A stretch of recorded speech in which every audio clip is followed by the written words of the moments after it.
Let's start our analysis. తెలుసు కదా, మన అనాలిసిస్ 3 monthsగా సైంటిఫిక్ వేలో డిస్కస్ చేస్తున్నాం.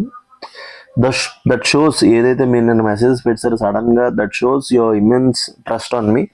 Thank you very much. దానికి మించి నేను ఏం చెప్పలేను, బికాజ్ కొన్ని వర్డ్స్ని ఎక్స్ప్రెస్ చేయలేం. బేసికల్లీ నేను ఎక్స్ప్రెస్ చేయలేను.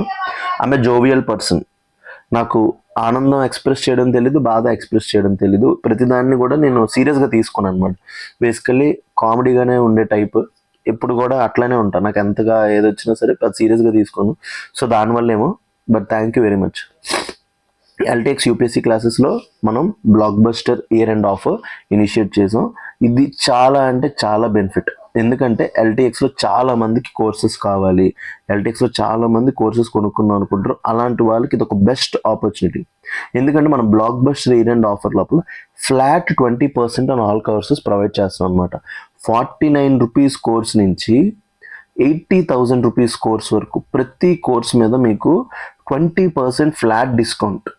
ఇలాంటి ఒక ఆపర్చునిటీ అనేది చాలా చాలా లిమిటెడ్ టైమ్స్లో వస్తుంది. ఎల్టీఎక్స్ క్లాసెస్ లోపల ఈ ఆపర్చునిటీ మీకు డిసెంబర్ మంత్లో సార్ ప్రొవైడ్ చేద్దాం ఫిక్స్ అయిపోయారు. సో ఎవరెవరైతే ఎప్పటి నుంచో ఎల్టీఎక్స్ క్లాసెస్లో కోర్సెస్ కొనుక్కుందాం అనుకుంటున్నారో, you all guys have to utilise this opportunity. ఇలాంటి ఒక ఆపర్చునిటీ మళ్ళీ రాదు. సో వచ్చినప్పుడు మీకు ముందుగానే చెప్పారు కాబట్టి, టైం పీరియడ్ ఉంది కాబట్టి, ఎవరెవరైతే ప్లాన్ చేసుకుంటున్నారో మీకోసమే చెప్తున్నా. యాజ్ ఎ స్టూడెంట్గా నేను చెప్తున్నా. స్టూడెంట్గా ఉన్నప్పుడు నా యొక్క మెయిన్ ఎంసీస్ ఏంటంటే తక్కువ డబ్బులకి మంచి కోర్సెస్ కావాలి. సో ఎల్టీఎక్స్ క్లాసెస్ మీద మీకు ట్రస్ట్ ఉంది. డైలీ నా హిందూ చూస్తున్నారు, డెమోస్ ఉన్నాయి, అన్నీ ఉన్నాయి. సో అలాంటప్పుడు కోర్సెస్ తీసుకుందాం అనుకున్నప్పుడు ప్లీజ్ యూటిలైజ్ దిస్ ఆపర్చునిటీ. మన ఎల్టీఎక్స్ క్లాసెస్ కోర్సెస్ మీద మీకు ట్రస్ట్ ఉంది కాబట్టి please utilise this opportunity. But మన కోర్సు లోపల ఈ blockbuster year end offer లోపల మీకు టర్మ్స్ అండ్ కండిషన్స్ ఏంటంటే, you have to pay the complete payment in a single instalment లోపల కంప్లీట్ పేమెంట్ చేసేయాలన్నమాట ఎల్టీఎక్స్ క్లాసెస్ దాంట్ లోపల. సో ఇది మీకు చాలా అంటే చాలా బెనిఫిట్ అవుతుంది. సో ఇది ఒకటే అనమాట. ఎవరెవరైతే పాత స్టూడెంట్ ఎల్టీఎక్స్ క్లాసెస్లో కోర్సెస్ కొనుక్కున్నారో ఈఎంఐ ఆప్షన్ ద్వారా మీరు కూడా రిమైనింగ్ అమౌంట్ మీద మీరు ఒకేసారి పే చేస్తే మీకు కూడా ఈ 20% blockbuster year end offer అనేది అవైలబుల్ ఉంటుందన్నమాట. సో ఇంట్రెస్టెడ్ క్యాండిడేట్స్ అందరూ please utilise this opportunity. Offer is valid till December 31st. ఇది బాగా గుర్తుపెట్టుకోండి. ఆఫర్ అనేది 31st December వరకే valid. New year, end of new year 2025 December వరకే ఉంది. January 1st నుంచి కోర్సెస్ రేట్స్ అన్నీ కూడా చేంజ్ అయిపోతాయి. సో అలాంటప్పుడు ఇలాంటి తక్కువ ప్రైజెస్కి వచ్చినప్పుడు కోర్సెస్ని గ్రాప్ చేసుకోండి. ఎందుకంటే ఫ్యూచర్ లోపల ఇన్ఫ్లేషన్ ద్వారా ప్రతి కోర్సు పెరుగుతుంది. ఎల్టీఎక్స్ ఇన్ఫినిటీలో బెనిఫిట్ ఏంటంటే మీకు లైఫ్ టైం వ్యాలిడిటీ కాబట్టి ఇప్పుడు కొనుక్కుంటే ఎప్పటివరకు క్లాసెస్ ఉంటాయి. మీకు ఫ్యూచర్లో ప్రైజెస్ పెరిగిన మీకు సంబంధం ఉండదు. మీరు ప్రిపరేషన్లో ఉన్నంత కాలం వరకు మీకు బెనిఫిట్ అవుతుంది. So contact this number 7893899553. ఈ నెంబర్ కాంటాక్ట్ చేయండి. మీకు భారతి మ్యామ్ ఉంటారు. మీకు ప్రతి దాని మీద కోర్సెస్ ఎట్లా కొనుక్కోవాలి ప్రతి దాని మీద కూడా మిమ్మల్ని గైడ్ చేస్తారు. సో లేదనుకుంటే అవర్ ఎల్టీఎక్స్ క్లాసెస్ యాప్ ఉంది, డైరెక్ట్గా మీరు అక్కడ పర్చేస్ చేసుకోవచ్చు. So any way it is possible. So let's start our analysis. 11th December 2025. First, a verdict that is an abdication of judicial functions. A verdict that is an abdication of judicial functions. So basically మొన్న article 143 judicial reference గురించి వచ్చింది కాబట్టి దాని base మీద మన judiciary ఏదైతే presidential reference లోపల ఇచ్చిన జడ్జిమెంట్ ఏదైతే ఒపీనియన్ ఉందో, జడ్జిమెంట్ అనకూడదు దాన్ని, ఒపీనియన్ ఏదైతే ఉందో దాని గురించి మాట్లాడుతున్నారు అనమాట. అది రాంగ్ ప్రెసిడెన్స్ సెట్ చేస్తుంది అంటున్నారు. Second, is India's 8.2% growth rate sustainable. మన Q2లో మనకి ఎంత వచ్చింది? 8.2% గ్రోత్ రేట్ వచ్చింది కాబట్టి కదా, ఇది సస్టైనబులా కాదా అనేసి మనం ఇప్పుడు ఆర్టికల్ లోపల డిస్కస్ చేయబోతున్నాం. ఇండియన్ ఎకానమీ పర్స్పెక్టివ్ ఈ ఆర్టికల్ చాలా important. Third, Karnataka government tables in house to curb hate speech. BJP MLAs resist. So ఇక్కడ ఒక పదం గురించి మాట్లాడారు, హేట్ స్పీచ్. సో ఆర్టికల్ 19 ఫ్రీడమ్కి సంబంధించింది ప్రిలిమ్స్ పర్స్పెక్టివ్లో important. Fourth, MG Narega delay, the farm outfit sends notice to center Bengal government. So MG Narega scheme లోపల ఏంటి, ఏదైతే డబ్బులు ఇవ్వాల్సి ఉందో అది డిలే అయిందనమాట. సో దానివల్ల సెంట్రల్ గవర్నమెంట్ బెంగాల్ గవర్నమెంట్ పంపించింది. Next, supreme court order enforcement labs allows overage vehicles to play. Commission for air quality management అనమాట. So commission for air quality management ఏదైతే ఉందో ఢిల్లీ అడ్జాయినింగ్ ఏరియాస్లో, దానికి సంబంధించి ఆర్టికల్ ఎన్వైర్న్మెంట్ పర్స్పెక్టివ్లో చాలా అంటే చాలా ఇంపార్టెంట్. ప్రతిదీ కూడా మనం ప్రిలిమ్స్ పర్స్పెక్టివ్లో సైంటిఫిక్గా ఏదైతే అవసరమో అది చదువుకుంటూ వెళ్తాం అనమాట. Next, India gives tepid response to Russian push for Sukhoi 57 long range drones and submarines. So ఇవి ఏవైతే డిఫెన్స్ ఎక్విప్మెంట్స్ న్యూస్లో ఉన్నాయి కాబట్టి ఇవి కూడా మనకి ప్రిలిమ్స్లో చాలా అంటే చాలా అడిగే ఛాన్సెస్ ఉన్నాయి, ఎగ్జామ్లో వచ్చే ప్రాబిలిటీ ఉంది. And last, illegal immigrants will be detected, deported షార్. సో ఇల్లీగల్ ఇమిగ్రెంట్స్ ఎవరెవరైతే వస్తున్నారో వాళ్ళందరినీ డిటెక్ట్ చేసి మనల్ని బయటికి పంపించేస్తామన్నా. సో ఈ 7 ఆర్టికల్స్ కూడా మనం ఇవాళ ఇన్డెప్త్గా డిస్కస్ చేయబోతున్నాం. So all of you please buckle up your belts. Me belts ఏవైతే ఉన్నాయో మీ కుర్చీకి పేటి బాంధలో అంటారు కదా మన ఫ్లైట్ ఎక్కినప్పుడు, అట్లా ప్రతి ఒక్కరూ కూడా మీరు అనాలిసిస్ని పిన్ పాయింటెడ్గా కాన్సన్ట్రేషన్తో వినండి. మీకు బెస్ట్ అనాలిసిస్ ఇవ్వడానికి ఎప్పుడు మీ మనీష్ ఎప్పుడు రెడీగా ఉంటాడు. So let start. Before going to our analysis, మన ఎల్టిక్స్ క్లాసెస్లో blockbuster year end offer ద్వారా మనం ఏం చెప్పాం, 20% ఆఫ్ అని చెప్పాం. సో మన దగ్గర ఫ్లాగ్షిప్ కోర్స్ ఏంటి, ఎన్వైర్న్మెంట్లో చదువుకున్న ఫ్లాగ్షిప్ స్పీసీస్ లాగా యూపీఎస్సీ ఇన్ఫినిటీ. ప్రతి క్లాస్ కూడా మీకు లైవ్ ప్లస్ రికార్డెడ్ ఇన్ఫినిటీ మీరు జాబ్ కొట్టినంత వరకు వస్తుంటుంది. సో ఇందులో బెనిఫిట్ ఏంటంటే జిఎస్ ప్రిలిమ్స్ ప్లస్ మెయిన్స్ రెండు కూడా ఇంటిగ్రేటెడ్గా టాప్ లెవెల్ ఫ్యాకల్టీతో మీకు టీచ్ చేయించబడుతుంది. సో టాప్ లెవెల్ ఫ్యాకల్టీ ఎవరైతే ఉన్నారో వాళ్ళే మీకు టీచ్ చేస్తారు బేసిక్స్ నుంచి అడ్వాన్స్ లెవెల్ వరకు.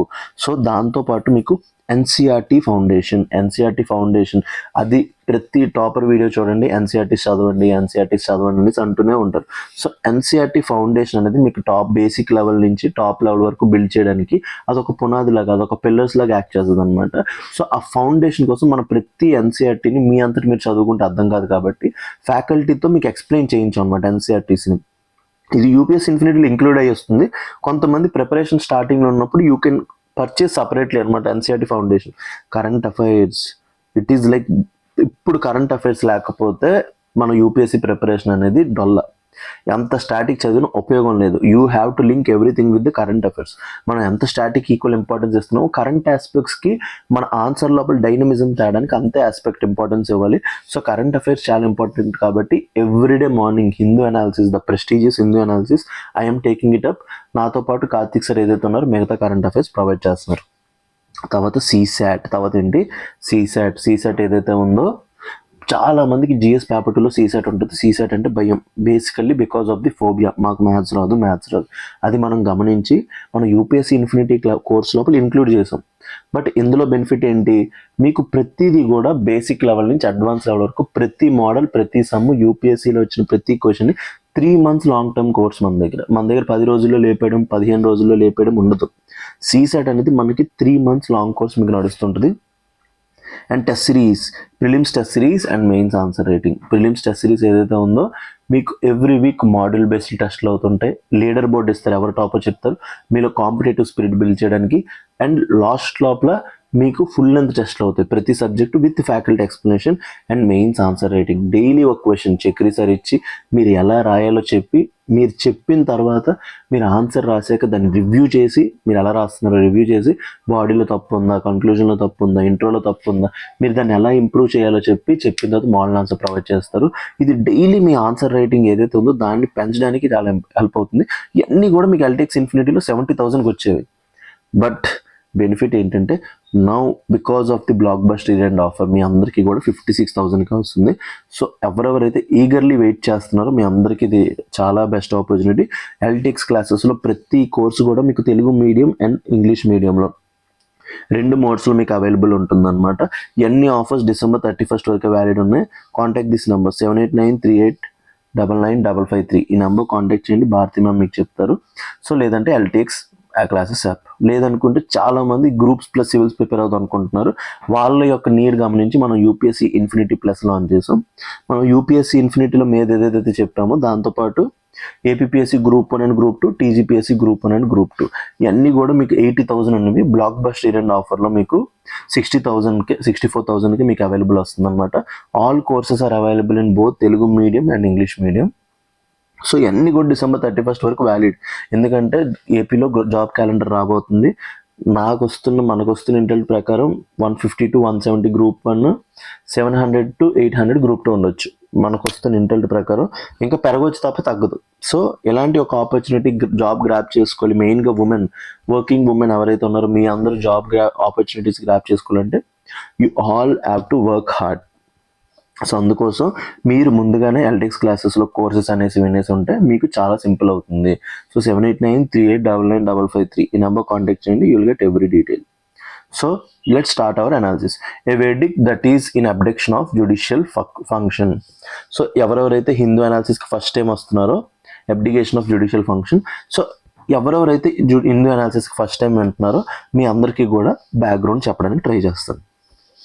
So there is article 143 of Indian Constitution. There is article 143 అంటే మీ భాషలో ఏంటి, ఐ లవ్ యూ. నార్మల్గా ఏంటి మనం అక్కడ ఉంటే నేను చాలా జోక్స్ వేస్తే ఇలా చేయగలను, ఇక్కడ నేను అలా జోక్స్ వేసుకున్నాను అనుకోండి పిచ్చోని అనుకుంటుంది మా అమ్మ. So article 143 of Indian constitution ఏం చెప్తుందంటే ప్రెసిడెన్షియల్ రిఫరెన్స్. ఏంటి దేని గురించి మాట్లాడుతుంది, ప్రెసిడెన్షియల్ రిఫరెన్స్. ప్రెసిడెన్షియల్ రిఫరెన్స్ అంటే ఏంటి, ప్రెసిడెంట్కి ఏదైనా ఒక ఇష్యూ మీద క్లారిటీ కావాలన్నప్పుడు he can ask supreme court. ఏంటి సుప్రీం కోర్ట్ దేనికోసం, ఒపీనియన్ కోసం. దేనికోసం, ఒపీనియన్ కోసం. దాని గురించి మాట్లాడే ఆర్టికల్ ఏది, ఆర్టికల్ 143 ఆఫ్ ఇండియన్ కాన్స్టిట్యూషన్. ఆ ఆర్టికల్ 143 లోపల ప్రెసిడెన్షియల్ రిఫరెన్స్ అనేది రెండు సిచ్యువేషన్స్ లోపల చేస్తారు. ఒకటి ప్రీ కాన్స్టిట్యూషనల్ లాస్, ఒకటేంటి కాన్స్టిట్యూషన్ రాకముందు వరకు కొన్ని లాస్ ఉండేవి, అవి ఇప్పటికీ కంటిన్యూ అవుతున్నాయి. ఒకటి ప్రీ కాన్స్టిట్యూషనల్, ఇంకొకటి పోస్ట్ కాన్స్టిట్యూషనల్. కాన్స్టిట్యూషన్ వచ్చిన తర్వాత pre constitutional and post constitutional. So వీటి గురించి ప్రెసిడెంట్ అనేవాళ్ళు సుప్రీంకోర్టుకి ఒపీనియన్ అడగవచ్చు. దాని గురించి డీల్ చేసే ఆర్టికల్ ఇది article 143 of Indian constitution. So ఎవరెవరైతే నోట్స్ చేసుకుంటున్నారో ఈ క్రోనాలజీని నోట్ చేసుకోండి. సో ప్రీ కాన్స్టిట్యూషనల్ లాస్కి Supreme Court has to tender opinion. Tender opinion అంటే ఏంటి, పక్కాగా ఇవ్వాలి. ఇవ్వకుండా ఉంటానంటే అవ్వదు. పక్కగా ప్రెసిడెంట్ ప్రీ కాన్స్టిట్యూషన్ లాస్ మీద అడిగితే సుప్రీంకోర్టు నో చెప్పలేదు. బట్ పోస్ట్ కాన్స్టిట్యూషన్ లాస్కి ఇట్ ఈస్ ఆప్షనల్. ఒపీనియన్ ఇవ్వడం అనేది ఆప్షనల్. సుప్రీంకోర్టుకి నచ్చితే ఒపీనియన్ ఇస్తుంది, లేకపోతే ఇవ్వదు. సుప్రీంకోర్టుకి నచ్చితే ఒపీనియన్ ఇస్తుంది, లేకపోతే ఇవ్వదు. అర్థమైంది కదా. మీరు ఇక్కడ మాట్లాడుతుంటే ఇదంతా కూడా ఏంటి, ఒక ఒపీనియన్. ఒపీనియన్ అంటే ఏంటి, నా యొక్క సలహా, సుప్రీంకోర్టు యొక్క సలహా. రెండు కేసెస్ లోపల president is not bound. President is not bound by opinion. ఏదైతే సుప్రీంకోర్టు ఒపీనియన్ చెప్తుందో దాని మీద ప్రెసిడెంట్ అనేవాళ్ళు బౌండ్ కాదు. సో ఒపీనియన్ అనేది, సో ఇప్పుడు ఎవరెవరికైతే మళ్ళీ ఇంకొకసారి చెప్తున్నాను చూడండి. ఆర్టికల్ 143 దేని గురించి మాట్లాడుతుంది, ప్రెసిడెన్షియల్ రిఫరెన్స్ గురించి మాట్లాడుతుంది. సుప్రీం కోర్ట్ అనే దాన్ని ఒపీనియన్ అడగొచ్చు, ఎవరు, ప్రెసిడెంట్. సో రెండు కేసెస్ లోపల, రెండు సందర్భాల లోపల మీకు తెలుగులో చెప్పాలంటే pre constitutional laws, post constitutional లాస్కి సంబంధించి ప్రెసిడెంట్ అనేవాళ్ళు సుప్రీం కోర్టుని ఒపీనియన్ అడుగుతారు. ప్రీ కాన్స్టిట్యూషనల్ లాస్ లోపల సుప్రీం కోర్ట్ అనేది తప్పించుకోలేదు, ఒపీనియన్ పక్కాగా ఇవ్వాల్సిందే. అందుకే supreme court has to tender opinion అన్నాను. బట్ పోస్ట్ కాన్స్టిట్యూషన్ లాస్ మీద ఇట్ ఈజ్ ఆప్షనల్. సుప్రీంకోర్టుకి నచ్చితే ఒపీనియన్ ఇస్తుంది, లేకపోతే ఇవ్వదు.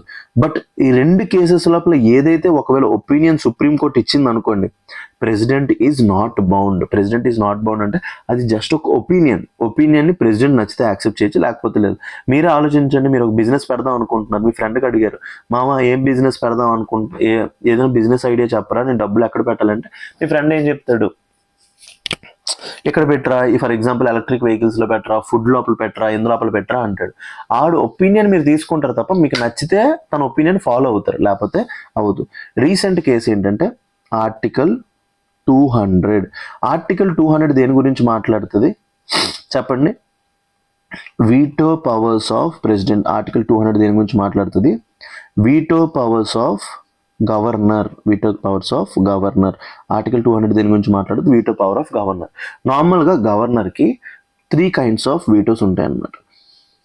వీటో ఒకటి give assent to the bill.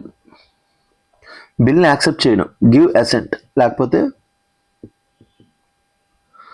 Resend the బిల్లుని హౌస్కి మళ్ళీ ఇంకోసారి పంపించడం, లేకపోతే రిజర్వ్ ఫర్ ప్రెసిడెంట్, ఒక బిల్లుని ప్రెసిడెంట్కి రిజర్వ్ చేయొచ్చు. Reserve for president. గవర్నర్ ఏంటి, give assent to the bill or withdraw అంటే బిల్ రిజెక్ట్ చేయడం or reject the bill.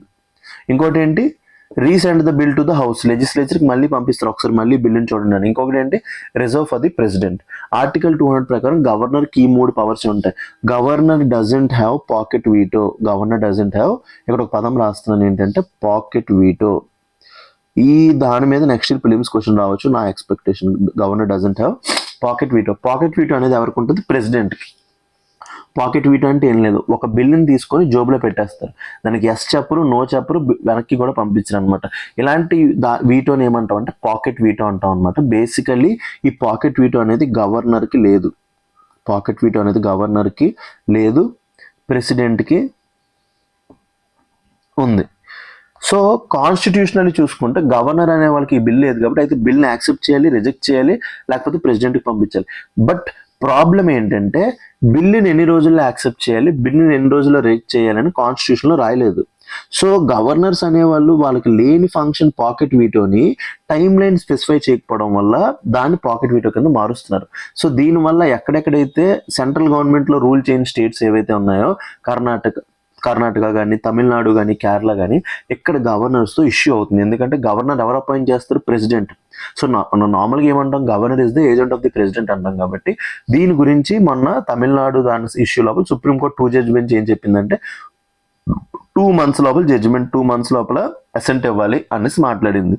So ఇలాగ ఒక కాన్స్టిట్యూషనల్ ఫంక్షన్ మీద ఇలాగ ఒక పని చేయడం తప్పు అనేసి ప్రెసిడెన్షియల్ రిఫరెన్స్ అడిగితే మన former chief justice of India ఎవరు, గవాయ్ ఏం చెప్పారంటే it is violating separation of power. ఈ 2 months లోపల పక్కాగా జడ్జిమెంట్ ఇవ్వాలి, పక్కాగా గవర్నర్ బిల్ మీద యాక్ట్ చేయాలంటే సపరేషన్ ఆఫ్ పవర్స్ ఏదైతే మన కాన్స్టిట్యూషన్ లోపల ఉందో దాన్ని వైలేట్ చేస్తున్నట్టు. Legislative function, executive function, judiciary function 3 different, అందులోపలికి మనం దూరుతున్నట్టు. అందుకోసం ఏం చెప్పారంటే టైం లైన్ అనేది ఏం ఫిక్స్ లేదు, సో గవర్నర్ అనేవాళ్ళు వాళ్ళకి నచ్చినప్పుడు యాక్ట్ చేయొచ్చు అని చెప్పారనమాట. ఈ బేసిస్ మీద ఇవాళ హిందూ అనాలిసిస్ లోపల ఒక మంచి ఆర్టికల్ వచ్చింది, దాని గురించి ఇప్పుడు వెళ్దాం. సో మీ అందరికి ఒక బ్యాక్గ్రౌండ్ బిల్డ్ అయింది అనుకుంటున్నాను. సో దట్ ఈస్ వై ఇప్పుడు నేను ఒక 5 years నుంచి చదువుతున్నా కాబట్టి I know everything what is happening. So నా అనాలిసిస్ ద్వారా మీకు ఏంట్రా బెనిఫిట్, మనీష్ సార్ అనాలిసిస్ ఏం బెనిఫిట్ అంటే you will get all round development. So నా గురించి సెల్ఫ్ డబ్బా అనుకోకండి, జస్ట్ నార్మల్గా ఊరికి. So the order critics the supreme court judgement in the 16th presidential reference. మొన్న ప్రెసిడెంట్ ఏదైతే అడిగారో అది ఎన్నో ప్రెసిడెన్షియల్ రెఫరెన్స్, 16th. ఇది ఒక 10 సార్లు ఇప్పుడు కింద న్యూస్ పేపర్లో వచ్చింది 16th ప్రెసిడెన్షియల్ రెఫరెన్స్ అని. So next year presidential reference మీద క్వశ్చన్ రావచ్చు, మొన్నటి ఎన్నోటితో అడగవచ్చు. నా క్వశ్చన్ ఏంటంటే ఫస్ట్ ప్రెసిడెన్షియల్ రెఫరెన్స్లో దేని గురించి అడిగాం, by refusing to fix time lines for certain constitutional functions. చెప్పా కదా, మెయిన్గా గవర్నర్కి టైమ్ లైన్ ఫిక్స్ చేయమని చెప్పారు అనమాట. ఈ set to amount judicial abdication and to weaken constitutional accountability. So దీన్ని ఏమంటున్నారంటే జ్యుడిషియల్ అబ్డిగేషన్ ఇంకా కాన్స్టిట్యూషనల్ అకౌంటబిలిటీని వీకెన్ చేయడం అంటున్నారు. ఎలాంటి జడ్జిమెంట్స్ ఇవ్వకూడదు, టైమ్ లైన్ ఫిక్స్ ఉండాల్సిందనేసి ఆథర్ యొక్క analysis. So judicial restraint versus abdication. Restraint అంటే ఏంటి చెప్పా కదా, మనకి 3 organs ఆఫ్ ది గవర్నమెంట్. ఏమేమి ఉన్నాయి మనకి 3 organs of the government, legislative, executive, judiciary. Legislative ఏం చేస్తుంది, లాస్. ఎగ్జిక్యూటివ్ ఏం చేస్తుంది, ఇంప్లిమెంట్స్ లాస్. జ్యుడిషియరీ ఏం చేస్తుంది, ఇంటర్ప్రెట్ లాస్. ఎవరి దాంట్లో కలదూరకూడదు. ఫర్ ఎగ్జాంపుల్ నాకు కుకింగ్ రాదు, మేము రూమ్ లోపల బిర్యానీ వండుకుంటాం. ఇప్పుడు నాకు కుకింగ్ రానోడిని నేను వచ్చి మా ఫ్రెండ్ కుకింగ్ వండినోడికి మామ టమాటా ఎలాగైరా, ఇది ఎలాగైరా అంటే ఆడేమంటాడు, నా వైపు లుక్ ఇస్తాడు, మూసుకొని వెళ్ళిపో అక్కడి నుంచి అని. సో అలాగా మన కాన్స్టిట్యూషన్ కూడా ఏం చేసిందంటే వీళ్ళు ముగ్గురు ఒకరి ఫంక్షన్లో ఒకరు దూరకుండా సపరేషన్ ఆఫ్ పవర్స్ గురించి మాట్లాడింది అనమాట. అంటే స్ట్రిక్ట్ సపరేషన్ ఆఫ్ పవర్స్ లేదు, బట్ ఉందన్నమాట. సో అందుకోసం ఇక్కడ ఏమంటున్నాడు, జ్యుడిషియల్ రిస్ట్రెయింట్ అనేది ఏంటి, తను వేరే వాళ్ళ దాంట్లోకి వెళ్ళకుండా తను ఆపుకోవడం అనేది రిస్ట్రెయింట్. ఎబ్డిగేషన్ అంటే ఏంటి, తను చేయాల్సిన పని కూడా తప్పించుకోవడం ఏమంటాం, ఎబ్డిగేషన్. సో మొన్న గవర్నర్ మీద టైం లైన్ ఫిక్స్ చేయాల్సింది, మీరు సపరేషన్ ఆఫ్ పవర్స్ అని చెప్పి తప్పించుకోవడం అనేది కరెక్ట్ థింగ్ కాదు అనేసి ఆథర్ చెప్తున్నాడు అనమాట. The judgement emphasises judicial difference to the text and institutional role of constitutional actors అన్నమాట. దాని గురించి మాట్లాడుతున్నాడు. The author contends this difference crosses into abdication and the court declines to interpret the constitution so as to provide workable time limits or guidance for executive or legislative functions. ఏదైతే మీరు మొన్న మేము దూరం గవర్నర్కి ఎప్పుడు నచ్చితే అప్పుడు ఇవ్వచ్చు అని చెప్పారో, సో దీని ద్వారా మీరు ఏం చేశారంటే కాన్స్టిట్యూషన్ని ఇంటర్ప్రిట్ చేయడంలో మీరు తప్పించుకుంటున్నారు. రిస్క్ ఏంటి? When courts avoid specifying clear standards, constitutional gaps are filled by inertia or political expediency. ఇప్పుడు గవర్నర్కి ఎన్ని రోజులు యాక్ట్ చేయాలో చెప్పలేదు సుప్రీంకోర్టు. అలాంటప్పుడు ఇప్పుడు ఏం చేస్తారు? అయితే పొలిటికల్ లీడర్స్ ఏం డిసైడ్ చేస్తే అది అవుతుంది అనమాట. మెయిన్గా the problem of non prescribed time lines. Next year పక్కగా రాసి పెట్టుకుని మెయిన్స్లో క్వశ్చన్ వచ్చేస్తుంది. మెయిన్గా రెండు ఫంక్షన్స్లో మనకి ఇబ్బంది అవుతుంది. ఒకటి స్పీకర్ దగ్గర ఏ పవర్ ఉంది? 10th schedule. మనకి ఏ షెడ్యూల్ ఉంది? 10th షెడ్యూల్ దేని గురించి మాట్లాడుతుంది? డిఫెక్షన్. ఒక పార్టీ నుంచి ఇంకో పార్టీ నుంచి లోపలికి వెళ్తే దాన్ని ఏమంటాం? డిఫెక్షన్ అంటాం. ఆ కేసెస్ లోపల వాళ్ళని ఆ ఎమ్మెల్యేని డిస్మిస్ చేయలేదని పవర్ స్పీకర్ దగ్గర ఉంటుంది. ఇంకొకటి గవర్నర్కి, మెయిన్గా స్టేట్స్ లోపల వీళ్ళిద్దరి దగ్గర టైం లైన్స్ లేవన్నమాట, ఎన్ని డేస్లో డెసిషన్ తీసుకున్నది. సో దాని గురించి అంటున్నారు చూడండి. Several high impact constitutional functions. Example ఏంటి? స్పీకర్స్ డెసిషన్ ఆన్ డిఫెక్షన్ ఏ షెడ్యూల్ లోపల ఉందని 10th. And governor's reservation or return of bills lack statutory or constitutional timelines. ఎక్కడ కూడా లా లోపల మనకి యాంటీ డిఫెక్షన్ లా లోపల కానీ కాన్స్టిట్యూషన్ లోపల గవర్నర్ గురించి కానీ ఎక్కడ కూడా టైమ్ లైన్స్ లేవు. టైమ్ లైన్ లేకపోతే it is like ticking time bomb అనమాట. Without judicial enforced timelines, ఒకవేళ జ్యుడిషియల్ టైమ్ లైన్స్ పెట్టలేదు అనుకోండి, these function can be delayed indefinitely. ఈ ఫంక్షన్స్ ఏవైతే ఉన్నాయో ఇండెఫినెట్గా డిలే అయిపోతాయి. Undermining accountability and the rule of law. So దీనివల్ల ఏమి డేంజర్లో పడిపోతామంటే, ఒకటి అకౌంటబిలిటీ పోద్ది. గవర్నర్ ఇప్పుడు నార్మల్గా మనకి 3 టైర్ స్ట్రక్చర్ ఉంటుంది: లెజిస్లేటివ్, ఎగ్జిక్యూటివ్, జ్యుడిషియరీ. పీపుల్ అనే వాళ్ళు ఎవరు కోర్టులు వేస్తున్నారు? ఎంపీస్కి, ఎమ్మెల్యేస్కి. సో పీపుల్ అనేవాళ్ళు వాళ్ళ పవర్ని ఎవరికి ఇస్తున్నారు? లెజిస్లేటివ్ ఆర్గన్ ఆఫ్ ది గవర్నమెంట్కి పవర్ ఇస్తున్నప్పుడు వాళ్ళ దగ్గర సుప్రీం పవర్ ఉండాలా, లేకపోతే ఎగ్జిక్యూటివ్ దగ్గర సుప్రీం పవర్ ఉండాలా? ఇండియన్ ఎందుకు పార్లమెంటరీ ఫార్మ్ ఆఫ్ గవర్నమెంట్ అంటాం. సో ఇప్పుడు మనం వీళ్ళ నమ్ము ఓటేస్తున్నప్పుడు, వీళ్ళు ఒక లా చేస్తున్నప్పుడు వీళ్ళు దాన్ని అడ్డేస్తున్నారు. ఫర్ ఎగ్జాంపుల్ గవర్నర్ అడ్డేస్తుంటే అకౌంటబిలిటీ దెబ్బతింటదా తిందా? Second, rule of law. ఏదైతే లెజిస్లేటివ్ లా చేసిందో దాన్ని ఇలా ఆపేస్తుంటే రూల్ ఆఫ్ లా దెబ్బతింటదా లేదా? సో మెయిన్గా అకౌంటబిలిటీ దెబ్బతింటది, as well as rule of law దెబ్బతింటది అనమాట. So the author calls this anomaly that can subvert representative democracy. దీనివల్ల ఏమవుతుంది? రిప్రజెంటేటివ్ డెమోక్రసీ అనేది దెబ్బతింటది. Example, delayed defection proceedings altering the effective tenure of elected members. So example వీళ్ళు చేయడం వల్ల tenures అనేవి ఎఫెక్ట్ తినవచ్చు డిఫెక్షన్ లోపల. డిఫెక్షన్ అంటే ఏంటి? ఒక పర్సన్ ఇంకొక పార్టీలోకి మారితే ఆ టైం లోపల ఏమి ఇస్తాం మనం? డిఫెక్షన్ ఇస్తాం అనమాట. Examples and presidents used by the author. ఏం చెప్తున్నాడు? The article refers to speakers non deciding defection petitions and governors withholding legislative business. మెయిన్గా ఇద్దరు ఫంక్షనరీస్ గురించి మాట్లాడుతున్నారు, స్పీకర్, గవర్నర్. నా ఇంకొక క్వశ్చన్ ఏంటంటే, గవర్నర్కి ఎన్ని ఇయర్స్కి అపాయింట్ చేస్తారు? కాన్స్టిట్యూషన్ లోపల ఏదైనా ఒక టైం పీరియడ్ రాసుందా? గవర్నర్ అపాయింట్ చేసినప్పుడు, ప్రెసిడెంట్ అపాయింట్ చేసినప్పుడు యూజువల్లీ ఏమైనా టైం పీరియడ్ ఉందా, లేకపోతే గవర్నర్కి నచ్చినప్పుడు తీసేయచ్చు? ఇది ఒక క్వశ్చన్, చాలా important question. Illustrating how inaction can change political outcomes. So ఏం చెప్తున్నాడు? The author invokes constitutional history and doctor B R Ambedkar's plea for constitutional morality. There is something concept called constitutional morality. Constitutional morality అంటే ఏంటి? Constitution లోపల కొన్ని ఉంటాయి అనమాట. Liberty, equality, fraternity, rule of law, ఇవి follow చేయాలన్నమాట. సో వాటికి మళ్ళీ రిఫర్ చేస్తున్నాడు as a normative basis for judicial intervention. So doctor B R అంబేద్కరే చెప్పారు మనకి కాన్స్టిట్యూషనల్ మొరాలిటీ ఉంది, జ్యుడిషియరీ అనేది ఆ పర్స్పెక్టివ్ ఉండాలని. సో అందుకు జ్యుడిషియరీ ఇంటర్వ్యూన్ అయి courts should preserve founding ideals rather than retreat into pure textualism. So ఈ ఐడియల్స్ని ప్రొటెక్ట్ చేయడానికి కోర్ట్స్ ఉండాలి తప్ప మేము దూరకూడదు, మేము ఇలా ఫిక్స్డ్ చేయకూడదు టైం లైన్స్ అన్నప్పుడు ఏమవుతుంది? ఒక ఆర్గన్ ఆఫ్ ది గవర్నమెంట్కి ఎక్కువ పవర్ ఇచ్చినట్టు అయిపోద్ది అనమాట. Irony in the presidential reference verdict. So ఏంటి ఐరనీ ఏంటి? The court's view that article 200 and related provisions do not prescribe timelines. చెప్పా కదా, అందులో ఏం టైం లైన్ లేదు. Is interpreted as encouraging passivity by constitutional actors. ఒకవేళ ఇప్పుడు ఏ టైం లైన్ సుప్రీంకోర్టు ఫిక్స్ చేయలేదు, చెప్పలేదు. సో ఇప్పుడు ఏం చెప్తారు? ఇది పాసివిటీ. అలా ఉండిపోవడానికి ఇది ఒక ఎంకరేజింగ్ సింబల్ అనమాట. ఇప్పుడు కొడుకు ఇంట్లో మందు తాగుతున్నప్పుడు తండ్రి చూసి చూడకుండా వదిలేసాడు అనుకోండి, కొడుకు ఏం అర్థం అవుతుంది? మా నాన్నకి నేను తాగుతానని తెలిసినా నన్ను ఏం అనట్లేదంటే తాగుకోమనే కదా. సో అదే చెప్తున్నాడు అనమాట. The court's view that article 200 and related provisions do not prescribe timelines. Is interpreted as encouraging passivity by constitutional actors. ఇదేంటి, ప్యాసివిటీని ఎంకరేజ్ చేస్తున్నట్టు అనమాట. The verdict is seen effectively sanctioning delay. దీనివల్ల ఏమవుతుంది, డిలే పెరిగిపోతుంది. Allowing governor or speaker to stall processes that affect democratic governance. ఇప్పుడు ఒక లా ఉంది, ఒక ఇంపార్టెంట్ లా స్టేట్ గవర్నమెంట్ చేద్దాం అనుకుంటుంది, సో దాన్ని గవర్నర్ ఆపేస్తున్నారు, బాగా సౌండ్ ఇవ్వట్లేదు. అలాంటప్పుడు గవర్నెన్స్, డెమోక్రటిక్ గవర్నెన్స్ ఎఫెక్ట్ తింటుందా లేదా చెప్పండి, మీరే చెప్పండి. సో అలాంటి ఒక సిచ్యువేషన్ ఉంది, డెమోక్రటిక్ గవర్నెన్స్ ఎఫెక్ట్ అయిపోయే సిచ్యువేషన్ ఉంది. So constitutional morality and rule of judiciary, దీని గురించి మాట్లాడుతున్నాం. Constitutional morality and rule of judiciary.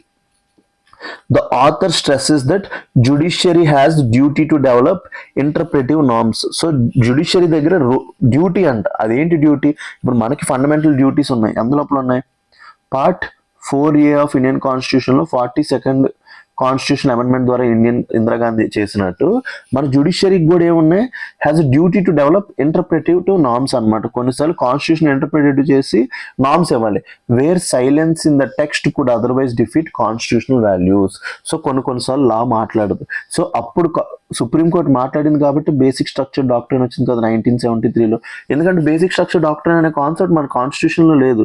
Supreme court అప్పుడు ఇంటర్వ్యూన్ అయ్యి ఎందుకు పార్లమెంట్కి పవర్ ఎక్కువ అయిపోతుంది, కాన్స్టిట్యూషన్ అతిక్రమించేస్తుంది, రైట్స్ని మళ్ళీ సబ్డ్యూట్ చేస్తుంది అనేసి బేసిక్ స్ట్రక్చర్ డాక్ట్రైన్ మనం తీసుకొచ్చింది కదా సుప్రీంకోర్టు. అలాగే ఇలాంటి టైంలో ఒక క్రైసిస్ సిచ్యువేషన్ వచ్చింది. ఇప్పుడు గవర్నర్స్ చాలా యాంటీ అగైనెస్ట్ స్టేట్స్గా యాక్ట్ చేస్తున్నప్పుడు ఇలాంటి టైంలో సుప్రీంకోర్టు అనేది ముందుకు రావడం, like coming forward and decisions timelines fix చేయడం అనేది చాలా మంచిదని చెప్తుంది అనమాట. Citing Ambedkar, the piece argues for constitutional morality. Judges should ensure administration conforms to the spirit of the constitution. Administration అనేది దేంతో కన్ఫర్మ్ అయి ఉండాలి, spirit of the constitution, not merely in letter. Constitution ఏదో రాసి ఉంది దాన్నే మేము ఫాలో అయిపోతాం కాకుండా స్పిరిట్ ఆఫ్ ది కాన్స్టిట్యూషన్తో లింక్ చేసుకోవాలి. సజెషన్ ఆఫ్ ది ఆథర్స్ ఒక సజెషన్ ఏంటి, judicial engagement. Court should interpret gaps. ఎక్కడెక్కడైతే గ్యాప్స్ ఉన్నాయి, గవర్నర్ దగ్గర గ్యాప్ ఉంది, స్పీకర్ దగ్గర గ్యాప్ ఉంది, like absence of time lines. ఇది ఒక టైమ్ లైన్స్ అనేది గ్యాప్ ఉంది కదా, in a manner that safe guards democratic functioning and prevents abuse. So దాన్ని ఆ గ్యాప్ని ఫిల్ చేయాలన్నమాట. డెమోక్రసీ ముందుకెళ్ళాలి, అబ్యూస్ అదేదైతే ఆ గ్యాప్ వల్ల వీళ్ళు యూటిలైజ్ చేసుకుంటున్నారో వీళ్ళకి తగ్గట్టు దాన్ని మనం ఆపేటట్టు చూసుకోవాలన్నమాట. అందుకే ఏమన్నారు, that safe guards democratic functioning and prevents abuse. Next in develop standards. The Supreme Court ought to formulate reasonable standards or reasonable time frames for exercise of crucial constitutional functions where silence exists. Silence ekkadunte akkada manam cheyalannamata. Third, protect constitutional morality. Constitutional morality చెప్పే కదా, the judiciary must actively preserve the founding principles by insisting on the procedures that prevent arbitrary or indefinite inaction by constitutional actors.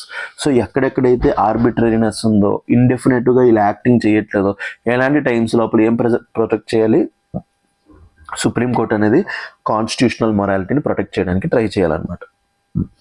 And avoid formalistic passivity. ప్యాసివ్నెస్ని అస్సలు protect చేయకూడదు. Where no action undermines rights or representative governance, courts should not hide behind textual lacuna. So టెక్స్ట్కి సంబంధించి ఉండిపోకూడదు, నాకు ఇక్కడ రాసలేదు, time line రాసలేదు కాబట్టి governor దగ్గర పవర్ ఉంది అనకూడదు. మీరు ముందుకు వచ్చేసి ఇవన్నీ చేస్తే కానీ పని అవుతుంది అంటున్నారు. నెక్స్ట్ ఇయర్ మెయిన్స్లో క్వశ్చన్ వచ్చే ఛాన్స్ ఉంది, ప్రాబబుల్ క్వశ్చన్ వచ్చే ఛాన్స్ ఉంది. అందుకోసమే దీని గురించి నేను ఇన్ డెప్త్ చెప్పాల్సి వచ్చిందనమాట. ఎవరెవరైతే ఫస్ట్ టైం అనాలిసిస్కి వచ్చారో మీ అందరికీ ఇది నచ్చింది అనుకుంటున్నాను. సో చాలామంది లైక్ చేయట్లేదు వీడియో చూస్తున్నా కానీ లైక్ చేయట్లేదు, మర్చిపోతున్నట్టు ఉన్నారు, వీడియో చూసాక వెళ్ళిపోతున్నారు. ప్లీజ్ ఇప్పుడు ఒక టైం ఉంది కాబట్టి ఒకసారి లైక్ చేసేయండి. కన్క్లూజన్ ఏంటి, ఎప్పుడైనా ఒకటి ఉన్నప్పుడు పాజిటివ్ రాయాలి, నెగిటివ్ రాయాలి. ఇలాంటి క్వశ్చన్స్ లోపల నెగిటివ్ మీకు వెళ్ళడం మంచిది అనమాట. ఎందుకంటే ఇక్కడ నిజంగా ప్రాబ్లం ఉన్నాయి, సెంటర్ స్టేట్ రిలేషన్స్, ఫెడరలిజం అనేది ఎఫెక్ట్ అవుతుంది కాబట్టి we have to be with the federalism as India is a federation. The author warns the 16th presidential reference judgment by refusing to fill constitutional lacuna risks normalizing delay and eroding accountability. So accountability దెబ్బతీసే chance ఉంది. Rather than abdicating interpretative responsibility, the judiciary should use its constitutional review power to frame principles and timelines that protect democratic governance and constitutional morality. So కామ్గా ఉండడం కన్నా ఏం చేయాలి, తన యొక్క ఇంటర్ప్రిటేటివ్ responsibility ఏదైతే సుప్రీంకోర్టు ఉందో దాన్ని యూజ్ చేసి ప్రిన్సిపల్స్ టైమ్ లైన్స్ ఫిక్స్ చేసి దేని ప్రొటెక్ట్ చేయాలి? డెమోక్రటిక్ గవర్నెన్స్ని ప్రొటెక్ట్ చేయాలి, కాన్స్టిట్యూషనల్ మొరాలిటీని ప్రొటెక్ట్ చేయాలి. ఇది కన్క్లూషన్. చాలా ఇంపార్టెంట్. నన్ను అడిగితే మీకు ఎగ్జామ్ లోపల నెక్స్ట్ ఇయర్ మెయిన్స్ లోపల క్వశ్చన్ వచ్చే ఛాన్స్ ఉంది. ఒకవేళ క్వశ్చన్ వచ్చింది అనుకోండి, ప్లీజ్ ఈ మనీస్ అని మర్చిపోద్దు. UPSC mains question. Judicial hesitation to regulate the exercise of power by constitutional functionaries can itself become a threat to constitutional governance. డైరెక్ట్గా అన్నారు.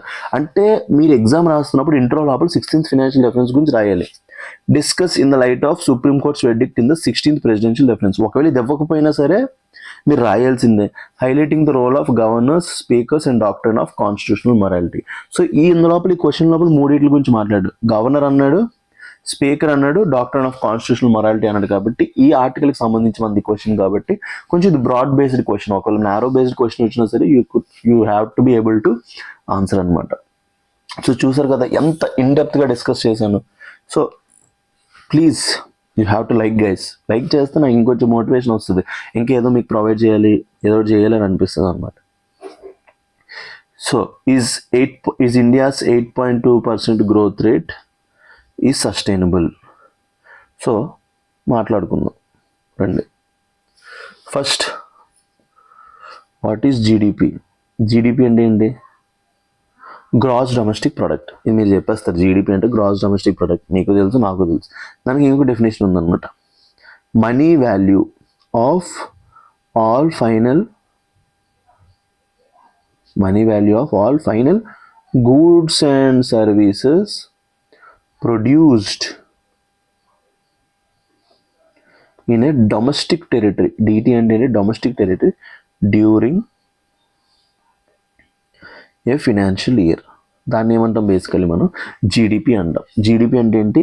Money value of all final goods and services produced in domestic territory of a country during a financial year. Basically దాన్ని మనం ఏమంటాం? GDP అంటాం అన్నమాట. ఏమీ లేదు, మీకు చెప్పేస్తాను, సింపుల్గా చెప్పేస్తాను, మీకు ఏం పెద్ద ఉండదు. ఒక మ్యాథ్స్ ప్రాబ్లం వేస్తే మనకు అంతా క్లియర్గా అర్థమైపోద్ది అనమాట. సో చూడండి, నా దగ్గర పెన్ షాప్ ఉంది. Pen cost praise 10 rupees. Quantity, నేను నా షాప్ లోపల 10 పెన్స్ ప్రొడ్యూస్ చేస్తాను. అంటే నా జీడిపి ఎంత అవుద్ది? 10 pens. Money value of all final goods and services 10 × 10 అంటే ఎంత? GDP 100 rupees. దా జీడిపిని ఏమంటాం? 100 రూపీస్ అంటాం అనమాట. సో ఇది బేసికలీ జీడిపి యొక్క డెఫినేషన్. సో జీడిపిని మనం 2 విధాలుగా మెజర్ చేస్తాం. ఒకటి నామినల్, ఇంకొకటి రియల్. ఒకటి నామినల్, ఇంకొకటి రియల్ అనమాట. బేసికల్లీ మనం జీడిపిని 2 విధాలుగా మెజర్ చేస్తాం. ఏం లేదండి, real GDP is equal to nominal GDP. Real GDP is equal to nominal by GDP deflator. GDP deflator అంటే ఏంటి? ఇది ఇన్ఫ్లేషన్ మెజర్ చేస్తుంది. జీడిపి డిఫ్లేటర్ దేని మెజర్ చేస్తుంది? ఇన్ఫ్లేషన్ మెజర్ చేస్తుంది. ఇన్ఫ్లేషన్ నామినల్ జీడిపిలో తీసిస్తే దాన్ని ఏమంటాం? రియల్ జీడిపి అంటాం అనమాట. సో దీనికి కూడా మీకు ఒక ఎగ్జాంపుల్ ఇస్తాను, ఆగండి. సో ఇప్పుడు మనం మాట్లాడుకున్నాం కదా, ఎక్కడి వరకు మీకు క్లారిటీ వస్తుంది కదా జీడిపి అంటే ఏంటో.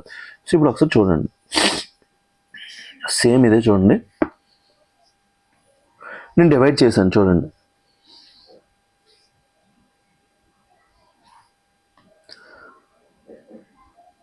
(2024, 2025) 2024లో ప్రైస్ 10 రూపీస్, క్వాంటిటీ 10 ప్రొడ్యూస్ చేసిన. నా జీడిపి ఎంత? 100. నెక్స్ట్ ఇయర్ ఏమైందంటే ఇన్ఫ్లేషన్ వల్ల నా పెన్ యొక్క కాస్ట్ 11 రూపాయలు అయింది. నా ఇన్ఫ్లేషన్ వల్ల నా పెన్ యొక్క కాస్ట్ ఎంత అయింది? 11 రూపాయలు. సేమ్ అదే 10 పెన్నులు ప్రొడ్యూస్ చేశాను. అప్పుడు నా జీడిపి ఎంత అవుద్ది? 111 × 10, 110. సో లాస్ట్ ఇయర్తో పోలిస్తే ఇయర్కి నా జీడిపి ఎంత పర్సెంట్ ఇంక్రీజ్ అయింది? 10 రూపాయలు అంటే 10%. మీరు నార్మల్గా చెప్పండి, ఈ 10% ఏదైతే ఇంక్రీజ్ అయ్యిందో క్వాంటిటీ ఇంక్రీజ్ అవ్వడం వల్ల పెరిగిందా, ప్రైస్ పెరగడం వల్ల పెరిగిందా? ఎవరిని అడిగిన ఏం చెప్తారు? సరే ఈ రూపాయి ఇన్ఫ్లేషన్ రావడం వల్ల డైరెక్ట్ జీడిపి పెరిగిపోయింది. బట్ నిజంగా చెప్పండి, ఇది నిజంగా ఎకానమీ యొక్క సిచ్యువేషన్ చూపిస్తుంది, ఒక ఫేక్ సిచ్యువేషన్ చూపిస్తుందా? ఫేక్ సిచ్యువేషన్ చూపిస్తుంది. అందుకే మనకి జీడిపి లోపల మనం ఏం చెప్తాం? Nominal GDP, real GDP. Nominal GDP అనేది దీన్ని మెజర్ చేస్తుంది, డైరెక్ట్గా మనీ వాల్యూని మెజర్ చేస్తుంది. రియల్ జీడిపి ఏం చేస్తుంది? ఈ 1 రూపీ ఇన్ఫ్లేషన్ తీసిగా ఎంత రియల్ గూడ్స్ ప్రొడ్యూస్ అయ్యాయి దాన్ని చెప్పేది ఏమంటాం, రియల్ జీడిపి అంటాం అనమాట. అందుకోసం రియల్ జీడిపి కావాలంటే ఏం వేస్తాం formula, nominal GDP by GDP deflator. మీరు ఎప్పుడైనా గుర్తుపెట్టుకోండి, గ్రోత్ రేట్ అనే పదం ఎక్కడైనా వాడారంటే అది రియలే. గ్రోత్ రేట్ అనే పదం ఎక్కడైనా వాడారంటే రియలే. మీరు మైండ్ లోపల ఫిక్స్ అయిపోయి, ఎకనామిక్స్ లోపల కొన్ని నామినిక్లేచర్స్ ఉంటాయి అనమాట, కొన్ని పద్ధతులు ఉంటాయి. సో గ్రోత్ రేట్ అనే పదం వచ్చిందంటే అక్కడ రియల్ జీడిపి మెజర్ చేస్తున్నట్టు. మనకి ఇయర్లో ఎన్ని క్వార్టర్స్ ఉంటాయి, 12 మంత్స్ ఉంటాయి. ఫస్ట్ ఇయర్లో ఎన్ని మంత్స్ ఉంటాయి, 12 మంత్స్ ఉంటాయి. అందులో 4 క్వార్టర్స్ ఉంటాయి. క్వార్టర్ లోపల ఎన్ని మంత్స్ ఉంటాయి, 3 months. Q1, Q2, Q3, Q4. లోపల ఇయర్ లోపల ఎన్ని మంత్స్ ఉంటాయి, 12 మంత్స్, 4 క్వార్టర్స్ కింద డివైడ్ చేస్తాం. మొన్న Q2 లోపల growth rate, GDP growth rate 8.2% వచ్చింది. Q1 లోపల గ్రోత్ రేట్ సమ్ X% వచ్చింది, 7.8 ఎంత వచ్చింది. ఈ రెండు కలిపి 8% వచ్చింది. ఇది న్యూస్. Q3, Q4లో ఇప్పుడు మనం ఉన్నాం అనమాట. ప్రెసెంట్ Q2లో ఎంత వచ్చింది గ్రోత్ రేట్, 8.2%. ఎప్పుడైనా గుర్తుపెట్టుకోండి, గ్రోత్ రేట్ అంటే ఎందులో మనం మెజర్ చేస్తామన్నా రియల్ జీడిపి, ఇన్ఫ్లేషన్ లేకుండా, ఇన్ఫ్లేషన్ తీసేగా. నెక్స్ట్, ఎప్పుడు గ్రోత్ రేట్ని కంపేర్ చేస్తున్నప్పుడు లాస్ట్ ఇయర్ సేమ్ డేట్లో మెజర్ చేయాలి. అంటే నా వెయిట్ ఇప్పుడు 90 కిలోస్, లాస్ట్ ఇయర్ అదే టైంలో నేను 100 కిలోస్ అనుకోండి, నేను ఎంత కేజీలు తగ్గినట్టు, 10 కిలోలు తగ్గినట్టు. ఎప్పుడు కూడా ముందు నెలతో తర్వాత నెలతో మెజర్ చేయకూడదు. ఎప్పుడు కూడా లాస్ట్ ఇయర్ అదే టైం లోపల నేను ఎంత ఉన్నాను మెజర్ చేసేదే గ్రోత్ రేట్ అనమాట. సో ఇవన్నీ కూడా మీకు క్లియర్ అయ్యాయి అనుకుంటున్నాను. సో నా go into hour analysis. So రండి, the article analyzes India's reported 8.2% GDP growth rate మన క్వార్టర్లో, highlighting the strong economic momentum. ఈ 8.2% గ్రోత్ రేట్ అనేది ఏం చూపిస్తుంది, strong economic momentum across manufacturing, services and consumption sector. మొత్తం 3 సెక్టర్ లోపల స్ట్రాంగ్ మూమెంటమ్ ఉందన్నమాట. However it simultaneously brings out concerns raised by IMF and RBI. ఈ 8.2% గ్రోత్ రేట్ అనేది బాగానే ఉంది చూడడానికి, బట్ ఇది దేన్ని రేస్ చేస్తుంది, కన్సర్న్స్ రేస్ చేస్తుంది. ఎవరి యొక్క concerns, IMF and RBI regarding data quality. ఎందుకంటే మొన్నే మనకి IMF మన యొక్క జీడిపి ఏదైతే క్యాలిక్యులేషన్ NSO చేస్తుందో దానికి C గ్రేడ్ ఇచ్చిందనమాట. మన డేటా బాగాలేదంట. బేస్ ఇయర్ బేసికల్లీ మన జీడిపికి బేస్ ఇయర్ ఏది వాడుతున్నాం మనం, 2011 and 12. సో డేటా లోపల రిలయబిలిటీ లేదు. సో దాని గురించే IMF ఏం చెప్తుంది, డేటా క్వాలిటీ మీద కన్సర్న్స్ పెడుతుంది అనమాట. Second, structural weakness. మన ఎకానమీ లోపల చాలా స్ట్రక్చరల్ వీక్నెస్లు ఉన్నాయి. థర్డ్, ఎక్స్టర్నల్ వల్నరబిలిటీస్ ఉన్నాయి. And whether such high growth rate can be sustain over long term. అందుకే ఆర్టికల్ ఏం చెప్పాడు, is this 8.2% growth rate sustainable. Example ఏంటంటే, మీరు ఉన్నారు, రన్నింగ్కి వెళ్దామని ఫిక్స్ అయ్యారు, వెయిట్ లాస్ అవుదామని, అలాగే వెయిట్ లాస్ అవుదామని ఫిక్స్ అయ్యారు, జిమ్కి వెళ్దామని అదేమో ఫిక్స్ అయ్యారు. ఫస్ట్ రోజు వెళ్ళారు, 5 కిలోమీటర్లు పరిగెట్టారు. నెక్స్ట్ రోజు సేమ్ అదే 5 కిలోమీటర్లు పరిగెట్టగలరా, నెక్స్ట్ రోజు సేమ్ అదే 6 గంటలు లెగ్గలరా అనేది ఇక్కడ క్వశ్చన్, ఇక్కడ ఆర్టికల్ యొక్క డిస్కషన్ అనమాట. దాని detail analysis.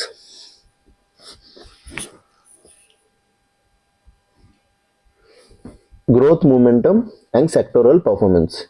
India's GDP rising to ఎంత, 48.3 lakh crore reflects broad based expansion.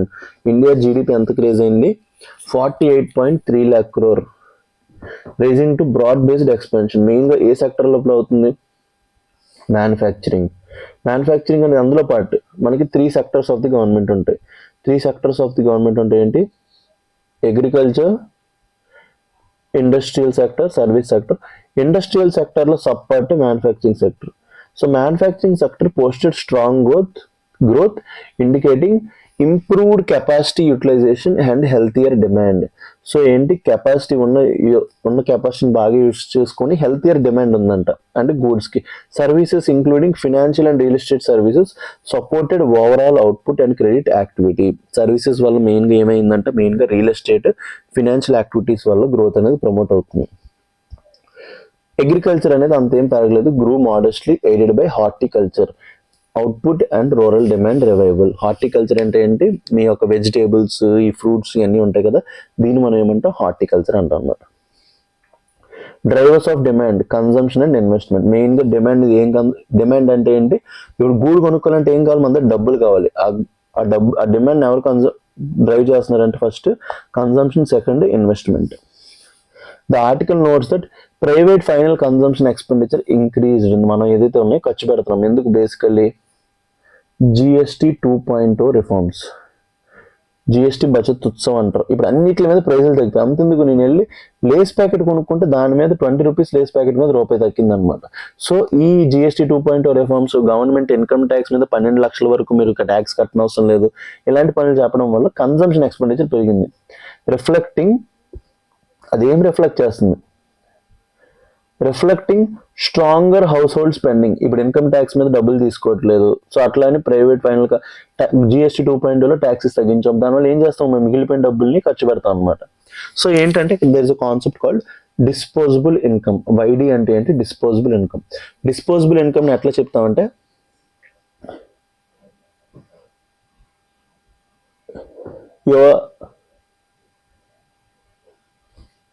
Disposable income ఎలా అంటామంటే,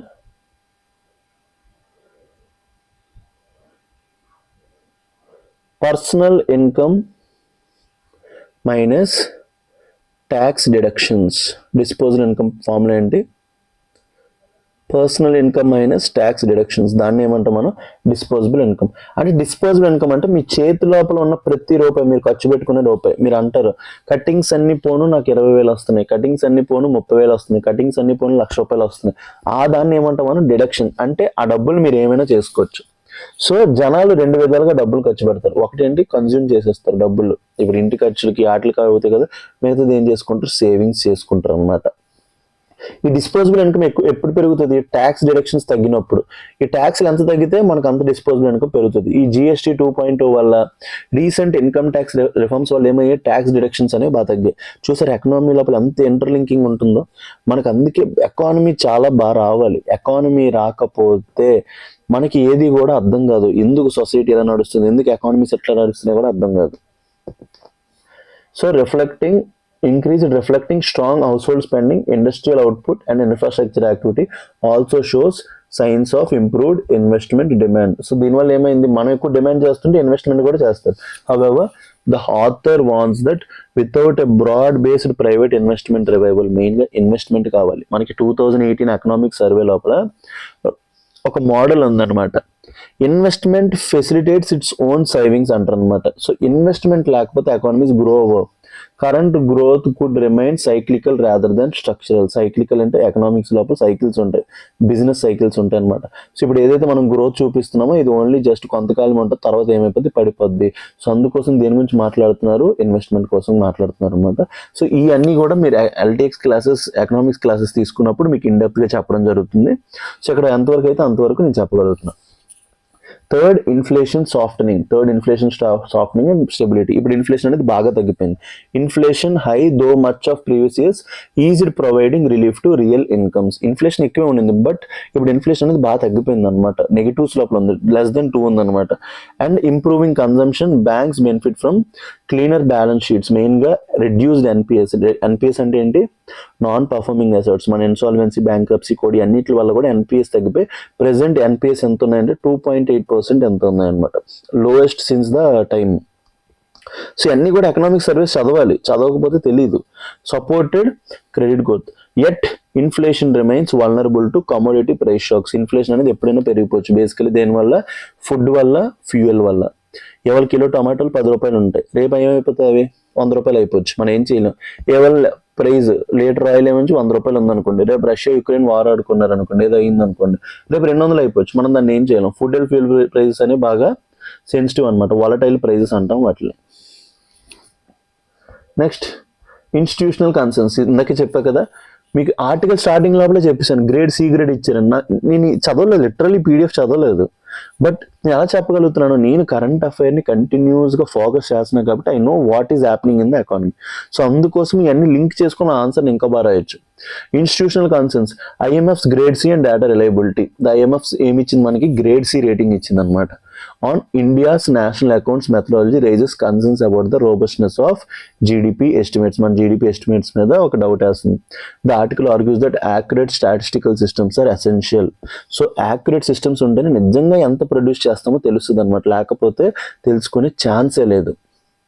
data and misguide fiscal and monetary policy. దీనివల్ల ఏమవుతుంది, పాలసీ అనేది ఎఫెక్ట్ అవుతుంది.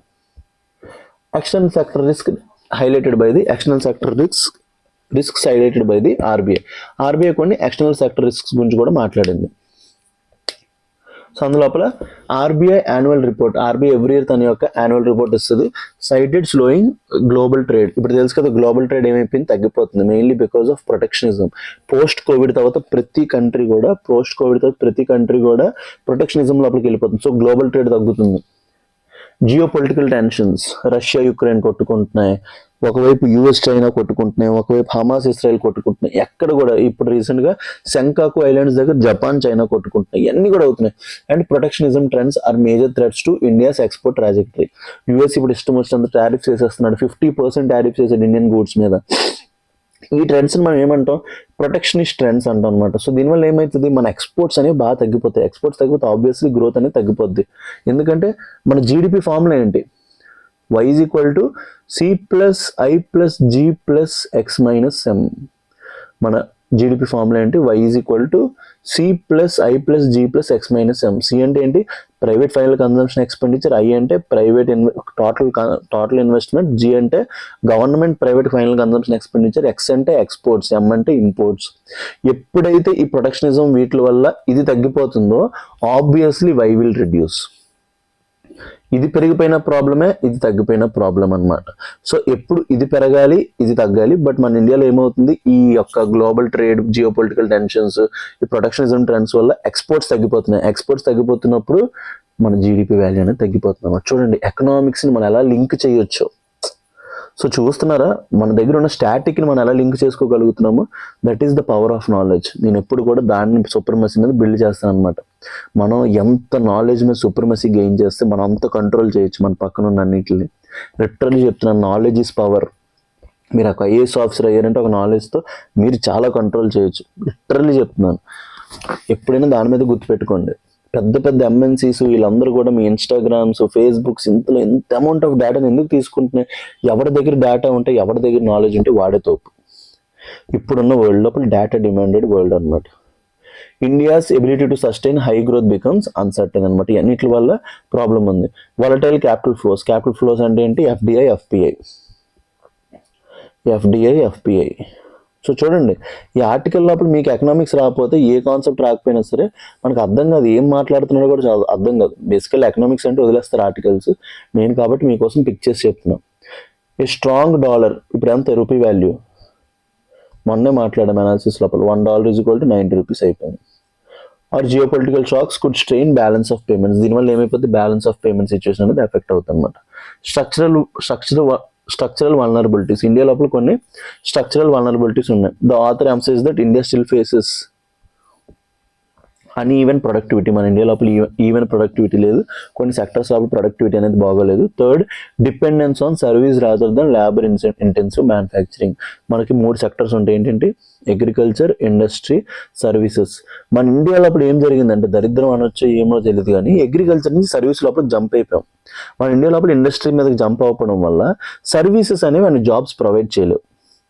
సర్వీసెస్లో గ్రోత్ ఎక్కువ ఉంటుంది కానీ జాబ్స్ అన్నీ ఉండవు అనమాట. సో దానివల్ల మన ఇండస్ట్రియల్ ఏరాని మిస్ అయిపోయాం ఇండియా లోపల. సో అది జరగడం వల్ల లేబర్ ఇంటెన్సివ్ మ్యానుఫ్యాక్చరింగ్ అనేది జరగట్లేదు. అది మన ఇండియా లోపల పెద్ద స్ట్రక్చరల్ ఫ్లా. ఏంటి, అన్ఈవెన్ ప్రొడక్టివిటీ అన్ని సెక్టర్స్ లోపల ప్రొడక్టివిటీ అనేది కరెక్ట్గా లేదు. ప్రొడక్టివిటీ కరెక్ట్గా లేదంటే obviously GDP will be affected, right?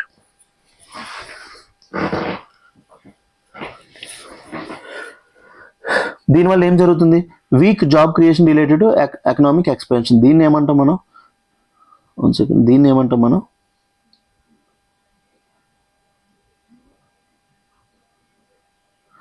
Jobless growth అంటాం. దీన్ని ఏమంటాం, జాబ్లెస్ గ్రోత్. ఇదే సర్వీస్ సెక్టర్ మీద డిపెండ్ అయిపోవడం వల్ల, అక్కడ ఎక్కువ జాబ్స్ లేకపోవడం వల్ల అక్కడ గ్రోత్ ఎక్కువ ఉంటుంది, బట్ జాబ్స్ అని ఉండకపోవడం వల్ల దీనివల్ల ఇది జరుగుతుంది. చూడండి, అన్ని పాయింట్స్ ఇంటర్ రిలేటెడే. తర్వాత చాలామంది నాకు ఇప్పటివరకు చాలామంది అన్నారు, నేను తర్వాత కరెక్ట్గా అనలేకపోతున్నాను, తర్వాత అంటున్నానంట. సో మా విజయనగరం శ్రీకాకుళం వల్ల నాకు ఆ ప్రాబ్లం ఉంటుంది. సో ప్లీజ్ కొంచెం అడ్జస్ట్ అవ్వండి. నేను తర్వాత అని కొన్నిసార్లు అనలేను. సో ప్లీజ్, నవ్వుకుంటున్నారని తెలుసు, నవ్వుకుని పర్లేదు. Gaps in infrastructure and regulatory bottlenecks. These limits the durability of high growth unless addressed through deep reforms. So infrastructure లోపల చాలా వరకు ఇన్ఫ్రాస్ట్రక్చర్లో గ్యాప్స్ ఉన్నాయి, రెగ్యులేటరీ బాటిల్ నెక్స్ ఉన్నాయి. వీటిలన్నిటి వల్ల ఏమవుతుంది, మన గ్రోత్ అనేది ఏమైపోతుంది, లిమిట్ అయిపోతుంది అనమాట. సో వీటిని రిఫార్మ్స్ తీసుకొచ్చి మార్చాలి.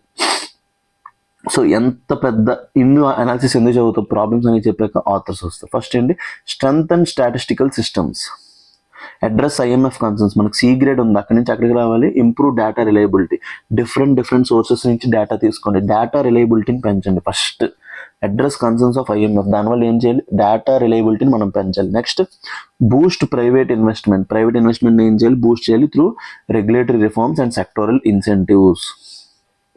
మన ప్రైవేట్ ఇన్వెస్ట్మెంట్ని పెంచాలి. సో దాంట్లోపల ఏంటి, ఎఫ్పిఐ నామ్స్ని వీక్ అంటే వాటిని లూజ్ చేయడం, దానివల్ల ఎక్కువ ఇన్వెస్ట్మెంట్స్ వచ్చినట్టు, ప్రైవేట్ ఇన్వెస్ట్మెంట్ వచ్చినట్టు రెగ్యులేటరీ రిఫార్మ్స్ తీసుకున్నాడు, ఇవన్నీ కూడా చేయాలి. Third, enhance export competitiveness. So export competitiveness పెంచడం కోసం డిఫరెంట్ స్కీమ్స్ ఉన్నాయి. ఎగ్జాంపుల్ స్కీమ్ ఏంటంటే RoDTEP, remission of duties and export promotion scheme. ఇలాంటి స్కీమ్స్ అనేవి తీసుకొని రావాలి. Focus on labour intensive manufacturing to generate sustainable employment. So labour intensive manufacturing అంటే basically ఏంటి, టెక్స్టైల్స్, ఫుడ్ ప్రాసెసింగ్, ఇలాంటి sectors. Agriculture India లోపల చాలా డబ్బులు రావు. సో అలాంటి దాంట్లో మనం ఎక్కడ మారాలి, ఫుడ్ ప్రాసెసింగ్లోకి మారాలి. మెయిన్గా ఎంప్లాయ్మెంట్ డ్రివెన్ గ్రోత్ ఉండాలన్నమాట, అన్ఈవెన్ గ్రోత్, జాబ్లెస్ గ్రోత్ ఉండకూడదు. Maintain macro stability via prudent physical management and inflation anchoring అనమాట. మెయిన్గా గవర్నమెంట్ సిస్టమ్ వచ్చినందుకు ఖర్చు పెట్టకూడదు, అన్నీ చేయకూడదు. ఇన్ఫ్లేషన్ కూడా యాంకర్ చేసుకుంటూ వెళ్ళాలన్నమాట. ఇవన్నీ కూడా ఫోకస్ చేసుకుంటూ వెళ్తే మన గ్రోత్ అనేది సస్టైనబుల్ అవుతుంది. ఫస్ట్ ఏం ప్రమోట్ చేయాలి, స్ట్రెంగ్త్ అండ్ స్టాటిస్టికల్ డేటా కరెక్ట్గా ఉండాలి. డేటా కరెక్ట్గా లేకపోతే ఏమీ చేయలేదు. సో ఇప్పుడు నేను ఎలా చదువుతున్నాను ఏంటి అని తెలియాలంటే నాకు డేటా ఉండాలి. డేటా కరెక్ట్ లేనప్పుడు ఏమైపోద్ది, ఇబ్బంది అయిపోతాం. So first focus on data వచ్చేయాలి. ఐఎంఎఫ్ మనకి ఏ గ్రేడ్ ఇచ్చింది, సి గ్రేడ్ ఇచ్చింది. సెకండ్, బూస్ట్ ప్రైవేట్ ఇన్వెస్ట్మెంట్ వస్తే ఆబ్వియస్లీ ఏమవుతుంది, గ్రోత్ అనేది పెరుగుతుంది అనమాట. Investment facilitates its own savings అంటారు. సో అందుకోసం సెక్టోరల్ ఇన్సెంటివ్స్ తీసుకున్న వాళ్ళు Boost private investment. Third, enhance export competitiveness పెంచడానికి డిఫరెంట్ స్కీమ్స్ తీసుకుని రావాలి. Fourth, focus on labour intensive manufacturing, textile sector, food processing, వాటి మీద ఫోకస్ చేయాలి. Promote maintain macro economic stability, దానికోసం ప్రూడెంట్ ఫిజికల్ మేనేజ్మెంట్ ఉండాలి. ఏముండాలి, prudent physical management and inflation anchoring ఉండాలన్నమాట. ఇన్ఫ్లేషన్ ఎవరు యాంకర్ చేస్తారు, monetary policy committee as well as physical policy, రెండు కూడా కలిపి ఇన్ఫ్లేషన్ ఏంటి లిమిట్లో ఉంచాలి. అంతా 2 to 6%, అది దాన్ని ఏమంటాం 4 ± 2% అంటాం. ఇందులో ఉంచడానికి ట్రై చేయాలన్నమాట. సో ఐ హోప్ మీ అందరికీ, నాకు తెలిసి చాలామందికి ఫ్లైట్లు వెళ్ళిపోతున్నట్టున్నాయి. అందుకే ఎకనామిక్స్ మీద ఒక అండర్స్టాండింగ్ ఉంటే అర్థమవుతుంది. Basically economics is the main key అనమాట. సో నాకు అది ఒక్కటి చేయడానికి 5 months పట్టింది నా యూపీఎస్సీ ప్రిపరేషన్ అప్పుడు. డే అండ్ నైట్ ఎకనామిక్సే చదివాను, ఇంకే సబ్జెక్టు చదవాలి. సో నేను పెట్టిన మ్యాక్సిమం టైం ఒక సబ్జెక్ట్ అంటే ఎకానమీ అనమాట. బికాజ్ నాకు అర్థమైంది, ఎకనామిక్స్ తెలిస్తే అట్లీస్ట్ నేను యూపీఎస్సీ క్వాలిఫై అవ్వకపోయినా లైఫ్ గురించి తెలుసుకుంటా, హౌ లైఫ్ వర్క్స్ అనేది కూడా నాకు తెలుస్తుంది అనమాట. సో ఎకనామిక్స్ చాలా కష్టం, చాలా ఇబ్బంది పడ్డాం, బట్ నేర్చుకున్నాం. సో మన మైండ్కి నేర్చుకునే క్యాపబిలిటీ ఉంది, నేర్చుకోవచ్చు. So it all requires your hard work. ఏం లేదు, డైలీ 8 to 10 hours సస్టైన్గా చదవండి, అన్నీ మంచిగా జరుగుతాయి. ఒకరోజు 10 గంటలు చదివేసి 20 గంటలు చదివేసి తర్వాత వారం అంతా చదవమంటే అవ్వదు. సో ఇక్కడ చాలామంది అదే అనమాట, హిందూ అనాలిసిస్ ఒకరోజు చూస్తారు, మళ్ళీ 10 రోజులు చూడరు. సో అలా కాకుండా నన్ను చూడండి, 4 months నుంచి కంటిన్యూస్గా ఏది జరిగినా నేను అనాలిసిస్ చేసుకుంటూ వెళ్తున్నాను. సో ఆబ్వియస్లీ నేను కన్సిస్టెంట్గా ఉన్నట్టు మీరు కన్సిస్టెంట్గా ఉన్నట్టు. ఒకసారి మిమ్మల్ని మీరు సెల్ఫ్ క్వశ్చన్ చేసుకోండి. Consistency is the key. Consistency లేకపోతే అన్ని ప్రాబ్లమ్స్ వస్తాయి. India's 8.2% growth rate is encouraging but its sustainability depends on addressing structural gaps. ఏవైతే స్ట్రక్చరల్ గ్యాప్స్ ఉన్నాయో వాటిని చేయాలి. Improving data quality and managing external risk with deep reforms. Without deep reforms the present momentary may remain temporary. So ఇవన్నీ problems ఉన్నాయి, వాటిని address చేయాలి. So అట్లనే address చేయాలి, అది మన యొక్క main focus. So UPSC mains question. India's high GDP growth rate figures reflect strong momentum, yet institutional and external vulnerabilities raise doubts about sustainability. Discuss. ఈ క్వశ్చన్ డైరెక్ట్గా ఎకనామిక్స్ లోపల రావచ్చు. వస్తే మీరు ఎట్లా రాస్తారు ఆన్సర్. నా యొక్క మెయిన్ క్వశ్చన్ ఏంటంటే ఇదే క్వశ్చన్ ఒకవేళ ఎకనామిక్స్ లోపల వస్తే how you will answer the question. That is my main అనమాట. సో ఇప్పుడు ఏదైతే ఆర్టికల్ డిస్కస్ చేసిన ఇది బ్రాడ్ బేస్డ్ ఆర్టికల్, చాలా మందికి అర్థమైందో లేదో తెలియదు. ఇంకొకసారి వినండి, చేసుకుని ఒక నోట్స్ చేసుకుని ఇదే ఆన్సర్ని బట్టి పెట్టేసి రాసియండి. సో అదొక సింపుల్గా చేయొచ్చు అనమాట.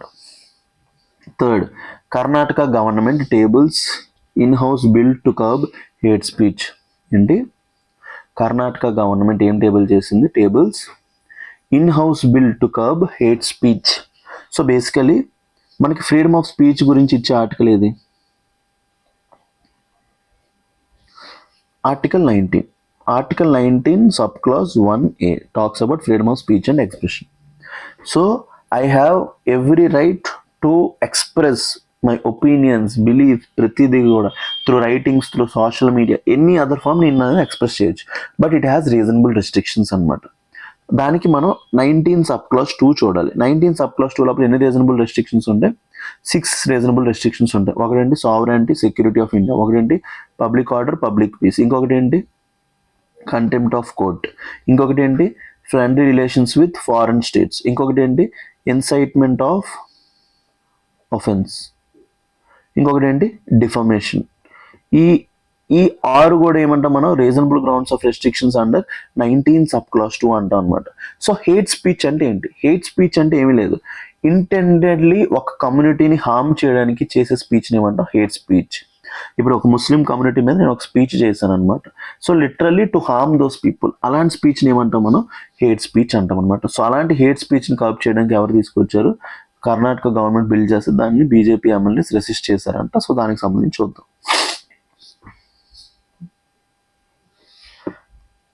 One second. Karnataka government introduced the Karnataka Hate Speech and Hate Crimes Prevention Bill in the Assembly. And hate speech and hate crimes prevention bill in the Assembly to curb dissemination and promotion of hate speech. Opposition MLAs resisted its introduction, alleging curbs on free expression. Key points ఏంటి? Purpose of the bill seeks to prevent, control and punish hate speech and hate crimes in the state. It seeks to prevent, control and punish hate speech and hate crime in the state. Aims to curb communication of content that promotes disharmony. Hate speech. ఇప్పుడు నేను ఒక కమ్యూనిటీని తిడుతున్నాను, for example నేను హిందువుని, నేను ఒక Christian కమ్యూనిటీని తిడుతున్నాను అనుకోండి. So నేను ఆ పని చేయడం వల్ల నేను ఒక ఆ కమ్యూనిటీకి సంబంధించిన ఒక లీడర్, హిందూ కమ్యూనిటీకి లీడర్ అయితే ఆ రెండు కమ్యూనిటీస్ మధ్య హేట్రెడ్ పెరుగుద్దా, ఫ్రెండ్లీ రిలేషన్స్ పెరుగుతాయి? డిసార్మనీ పెరుగుతుంది, ఎనిమిటీ పెరుగుతుంది, hatred or ill will against any person or any group. So దీనివల్ల ఏమైతే రిలీజియస్ బేస్డ్ వైలెన్స్ అనేది చాలా పెరిగిపోతుంది అనమాట. రిలీజియస్ బేస్డ్ వైలెన్స్ అనేది ఎక్కువగా జరిగే ఛాన్స్ ఉంటుంది అనమాట. ఇది మెయిన్గా దీన్ని కర్బ్ చేయడానికి purpose of the bill. So definition of hate crime. Hate crime defined as communication of hate speech by making, publishing or circulating. ఏంటి మేకింగ్ అంటే చెప్పడం, బయటగా పబ్లిక్ లోపల చెప్పడం. పబ్లిషింగ్ అంటే ఏదైనా ఒక న్యూస్ పేపర్ ఆర్టికల్ లోపల రాయడం, లేకపోతే సర్క్యులేట్ చేయడం. ప్రమోటింగ్, ఇన్సైటింగ్, రెండరా మీరు చూసుకుందాం. Abetting or attempting such expressions, దీన్ని ఏమంటాం? Hate crime. Target may be any person, dead or alive, or any group or organisation. For example ఇప్పుడు ప్రతి ఊరి లోపల మీకు తెలిస్తే మనకి ఎస్సీ ఎస్టీ ఉంటారు కదా, ఎస్సీ వాళ్ళు ఉంటారు కదా. సో ఎస్సీ వాళ్ళు ఉంటారు కదా, మీ అందరికీ తెలిసిందే ఇండియా యొక్క సిస్టమ్ గురించి. ఇండియా యొక్క సిస్టమ్ గురించి మీకు తెలిసిందే. సో గెటోయిజేషన్ అంటారు డాక్టర్ బిఆర్ అంబేద్కర్. సో ప్రతి ఊరి లోపల ఆ కమ్యూనిటీ అనే ఊరు స్టార్టింగ్లో కానీ ఎండ్ లోపల కానీ ఉంటాం అనమాట. సో ఆ కమ్యూనిటీకి ఒకవేళ అక్కడ వాళ్ళ విగ్రహం పెట్టుకుంటాం doctor BR Ambedkar. So doctor BR Ambedkar అంటే వాళ్ళకి చాలా పవిత్రం అనమాట, ఎందుకంటే he has given them rights అనమాట. సో డాక్టర్ బిఆర్ అంబేద్కర్ నాకు లిటరల్లీ పర్సనలీ చాలా favourite doctor BR Ambedkar. Because of him మనందరం కలిసిమెలిసి ఉండగలుగుతున్నాం. ఎంత వైబ్రెంట్ సొసైటీ, ఎంత క్యాస్టిజం ఇన్ని ఉన్న సొసైటీ లోపల మనందరం ఎంత కలిసిమెలిసి ఉంటున్నాం అంటే because of him. Because I personally like, నా ఇన్స్టాగ్రామ్ ఓపెన్ చేసినా సరే ఒకే ఒక ఫోటో ఉంటుంది, ఒక పర్సనల్ ఫోటో అంటే డాక్టర్ బిఆర్ అంబేద్కర్ అనమాట.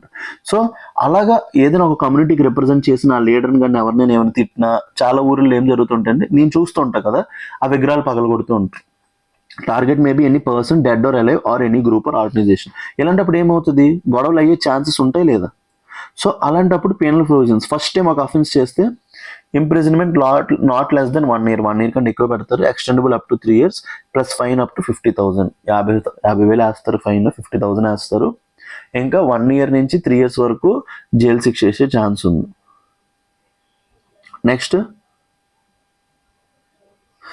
Repeat offence, imprisonment not less than 2 years, extendable up to 10 years. Second time చేస్తే అంటే 2 నుంచి 10 years వేస్తారు, up to 1 lakh. The bill envisages compensation to victims, వాళ్ళు చేసే పనుల వల్ల ఎవరికైనా ఏదైనా అయితే అవుతుంది.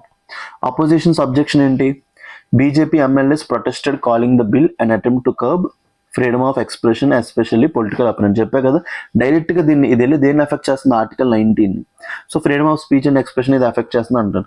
The objected to the bill being tabled without full house consent, house అంతా ఒప్పుకోకుండా అలాగే బిల్ని పెడతారు. Claimed it could be misused for political vendetta, ఎప్పుడు ఉండేది. గవర్నమెంట్ జస్టిఫికేషన్ ఏంటి, deputy chief minister stated that bill is needed to maintain peace and public order. చెప్పా కదా మనకి 6 రీజనబుల్ రెస్ట్రిక్షన్స్ 19 సబ్ క్లాస్ 2లో ఉంటాయి అన్నాం. అందులోపల చూడండి ఏం చెప్పారు, పీస్ అండ్ పబ్లిక్ ఆర్డర్ అన్నారు. Public order and public peace ఈ రెండు కూడా reasonable restrictions. So public order అనేది స్టేట్ లిస్ట్ అనమాట.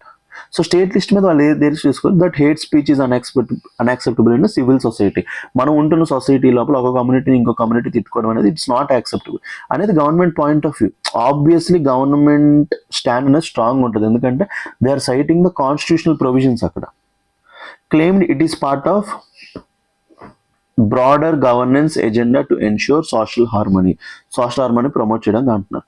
కాన్స్టిట్యూషనల్ యాంగిల్స్, సో ఇప్పుడు ఇందాకే మనం చెప్పేసుకున్నాం, జస్ట్ చూడమే. ఆర్టికల్ 19(1) ఏం మాట్లాడుతుంది, freedom of speech and expression 19(1)A that is not absolute. So దానికి ఎన్ని రెస్ట్రిక్షన్స్ ఉన్నాయి అంటున్నాను, 19 సబ్ క్లాస్ 2 లోపల 6 ఉంటాయి. ఏంటంటే అవి public order, public peace, decency moralities, security of the state, sovereignty and security of India, defamation or incitement or offence. So ఇక్కడ కరెక్ట్గా రాయలేదు, నేను చెప్తున్నా కదా ఆ 6 రాసుకోండి. Sovereignty, security, public order, public piece.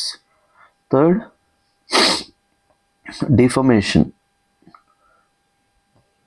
incitement of offense, contempt of court, COC అంటాం. ఇంకొకటి last contempt of court, sovereignty, security, public order, public peace, defamation, incitement of offence, contempt of court, and last thing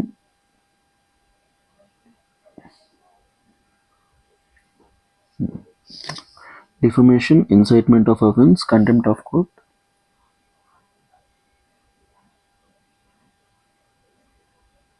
okay, ఈ 5 రాసుకోండి. ఇంకొక thing ఉంటుంది, అది ఇప్పుడు ఎక్కడ బుర్రలో నుంచి ఎగిరిపోయినట్టుంది, ఎప్పుడు మనకి ఎగదు. సో ఈ 5తో పాటు అదొకటి ఉంటుంది అనమాట. So incitement of offence, contempt of court, ఇది sovereignty, security, public order, public peace, ఇవన్నీ కూడా మనకి reason. Last thing friendly relations with foreign states.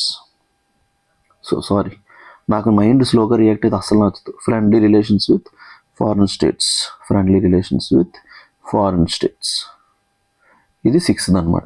ఈ 6 కూడా మనకి reasonable restrictions. Bills penalising hate speech falls within the public order, చెప్పా కదా అది స్టేట్ లిస్ట్ లోపలికి వెళ్తుంది.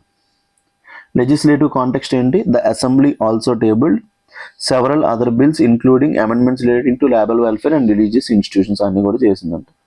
అడిషనల్ ఫ్రీడమ్స్ ఏవేవి ఉంటాయి, మొత్తం 6 ఫ్రీడమ్స్ ఉంటాయి. Freedom of speech and expression 19(1)A, తర్వాత assemble peaceful without arms, third freedom of association, move freely, residence settle anywhere, practice any profession. మనకు 44th కాన్స్టిట్యూషనల్ అమెండ్మెంట్ ద్వారా రైట్ టు ప్రాపర్టీని తీసి పడేసాం, మీ అందరికీ తెలిసిందే.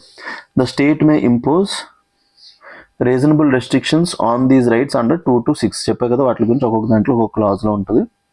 Hate speech also operates under these principal restrictions అనమాట.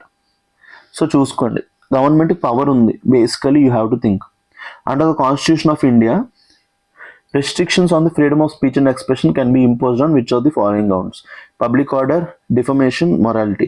Economic stability అనే పదం ఎక్కడ మనం వెళ్ళలేదు. Freedom of speech and expression, the answer to this question is 1 to 3. అంతే, ఎవ్రీథింగ్ ఈజ్ ఈజీ. ఎప్పుడైతే మనం చదువుకుంటూ మన మీద మనం కాన్ఫిడెన్స్ బిల్డ్ చేసుకుంటూ వెళ్తామో ఎవ్రీథింగ్ ఈజ్ ఈజీ. అందుకే నేను మీకు అది బిల్డ్ చేయడానికి ట్రై చేస్తాను. ఐఎమ్ ట్రయింగ్ టు ఎప్పుడు కూడా ప్లాటర్ మీద ఏమీ పెట్టలేను. నేను నేర్చుకున్నంత 5 సంవత్సరాల్లో నేర్చుకున్నాను. 2019 ఆగస్టులో నా ప్రిపరేషన్ స్టార్ట్ అయింది, నా గ్రాడ్యుయేషన్ సెకండ్ ఇయర్లో. అదంతా మీరు కూడా 6 years కష్టపడాలని కాదు, బట్ నేర్చుకున్నది కరెక్ట్ డైరెక్షన్లో నేర్చుకోవాలి. నాకు ఆ కరెక్ట్ డైరెక్షన్ లేక 3 సంవత్సరాలు వేస్ట్ అయిపోయి లైఫ్లో. సో మీకు అది జరగకూడదు. MG NREGA delay. Farm outfit sends notice to centre Bengal government. So అందుకోసమే నా పాలిటీ క్లాసెస్ తీసుకోండి, ఎన్వైర్మెంట్ క్లాసెస్ తీసుకోండి, ఎగ్జామ్కి హెల్ప్ అవుతుంది. ఏంటి ఏ ఫార్మర్స్ యూనియన్ పేరేంటి? పశ్చిమ బంగా ఖేత్ మజూర్ సమితి. పేరేంటి? పశ్చిమ గంగా. పశ్చిమ అంటే తెలుసు కదా, west Bengal. Khet Mazdoor Samiti has sent a legal notice for contempt of court to state and central governments over the contempt of court వేసారు వాళ్ళ మీద, to state and central governments to non resumption or suspension of MG NREGA works in Bengal since March 2022 despite court directions. So MG NREGA వర్క్ని వెస్ట్ బెంగాల్ లోపల ఆపేసినందుకు 2022 నుంచి వీళ్ళ మీద contempt of court వేశారు, డిస్పైట్ కోర్ట్ డైరెక్షన్. కోర్టు చెప్పిన తర్వాత కూడా అది ఫాలో అవ్వకపోతే అది దేని కింద వెళ్తుంది?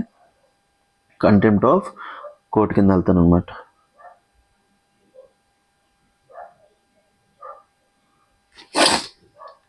కోర్టు కింద వెళ్తాం. కీ పాయింట్స్: ఎవరు వేసారు లీగల్ యాక్షన్? పశ్చిమ బంగా Khet Mazdoor Samiti. What? Legal notice for contempt of court against centre and West Bengal government. దేనికోసం? Allegedly non compliance with directions from the Calcutta high court and supreme court to start MNREGA works. MG NREGA scheme ఎప్పుడు వచ్చింది? 2005 లోపల వచ్చింది. Basically it provides ఏంటి? Non skilled work for 100 days. Direct question వస్తుంది. Status of MG NREGA in Bengal. Bengal లోపల ఏంటి? Scheme reportedly remain suspended since 2022. March 2022 నుంచి scheme అనేది ఆగిపోయింది. ఇంప్లికేషన్స్ ఏంటి? చాలా వరకు మన్రేగాని మీరు ఎట్లా చూడాలంటే, ఇప్పుడు నేను ఒక విలేజ్ లోపల ఉన్నా, రూరల్ ఏరియా లోపల, నాకు అర్బన్ ఏరియాస్కి వెళ్ళి జాబ్ దొరకకపోతే అలాంటి టైంలో నేను ఇంట్లో ఖాళీగా ఉండకుండా నాకు ఏదో ఒక పని ప్రొవైడ్ చేసే జాబ్ మన్రేగా అనమాట. బేసిక్ స్టాండర్డ్ ఆఫ్ లివింగ్, ఒక మనిషికి వాడు ఇబ్బంది పడకుండా బతకడానికి ఇచ్చే జాబ్ మన్రేగా అనమాట.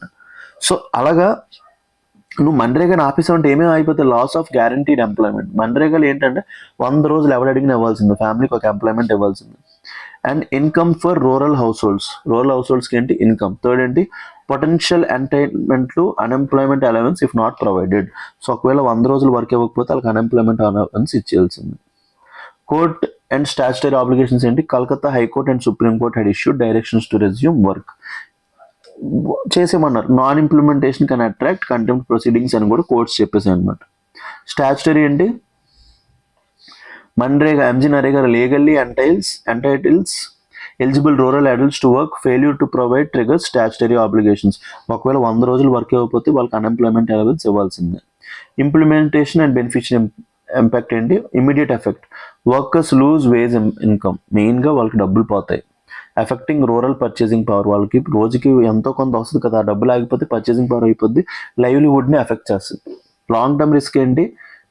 Extended suspension undermines the schemes role as a safety net during lean seasons and shocks. చెప్పా కదా, అగ్రికల్చర్ లోపల ప్రతి సీజను తోపు సీజన్ కాదు, లీన్ సీజన్స్ ఉంటాయి. సీజనల్ ఎంప్లాయ్మెంట్ అంటాం మన అగ్రికల్చర్ ఎంప్లాయ్మెంట్. మిగతా టైం లోపల వాళ్ళకి జాబ్స్ వస్తాయి అన్నమాట. అది ఎఫెక్ట్ అయిపోతుంది. ఎంజీ నరేగా ఎప్పుడు వచ్చింది? MNREGA launched in 2005. One of the largest work guarantee programmes globally ఈ స్కీమ్ ఏదైతే ఉందో one of the largest work guarantee programme అనమాట. గ్యారంటీ ఏంటి? Legal guarantee of 100 days of employment. చెప్ప కదా ఎన్ని డేస్. ఎగ్జామ్స్ లోపల నాకు సిఏపిఎఫ్ క్వశ్చన్ లోపల సిడిఎస్ అనుకుంటూ 120 days అని ఇచ్చాడు. నేను దొరికిపోయాను. నాకు తెలియదు అప్పటి వరకు అంత బట్టి పట్టాలని తెలియదు, బట్ దొరికిపోయాను. అడుగుతాడు ఎంత guarantee? Legal guarantee of 100 days of employment, 100 రోజులు. మహేష్ బాబు సినిమా ఎన్ని రోజులు ఆడుద్ది? 100 రోజులు. బాలయ్య బాబు సినిమా ఎన్ని రోజులు? 100. మెగాస్టార్ చిరంజీవి 100. ఎవరి ఫ్యాన్స్ ఎవరు ఉంటారో తెలియదు. PSPK fans 100 days. Legal guarantee of 100 days of employment in financial year to adult members of rural house holds willing to do unskilled public work. ఏంటి అన్స్కిల్డ్? స్కిల్డ్ జాబ్ ఎవరు? నేను software employee, నాకు software ఉండదు, చేతికి పారిస్తారు, వెళ్ళి తవ్వమంటారు. So నువ్వు ఆ work చేయడానికి రెడీగా ఉండాలన్నమాట. దాన్ని ఏమంటాం? Unskilled public work. ప్రెసెంట్ 2023-24 ప్రకారం ఎంతమంది ఉన్నారు? 14.32 crores వర్కర్స్ ఉన్నారు. Delivery norms. Work must be provided within 15 days of demanded or unemployment allowances payable. ఇప్పుడు నేను అడిగిన 15 రోజుల లోపల నాకు జాబ్ అనేది ఇవ్వాల్సిందే మన్రేగా లోపల. 15 days. Gender provisions. At least 1/3 of registered beneficiaries shall be women. Equality, gender equality తీసుకురావడానికి ఉమెన్ ఉండాలి. బట్ ఇండియా లోపల మోర్ దెన్ 50% ఆర్ ఉమెన్. ఎందుకో చెప్పనా? మేల్ అనేవాళ్ళు ఏం చేస్తున్నారు? బతుకు తెరుగు కోసం, లేకపోతే ఎంప్లాయ్మెంట్ ఆపర్చునిటీస్ కోసం పల్లెటూరు నుంచి అర్బన్ ఏరియాస్కి వచ్చేస్తున్నారు కదా పని చేసుకోవడానికి. ఉమెన్ అనేవాళ్ళు పిల్లల్ని చూసుకుంటూ ఇంట్లో ఉంటున్నారు.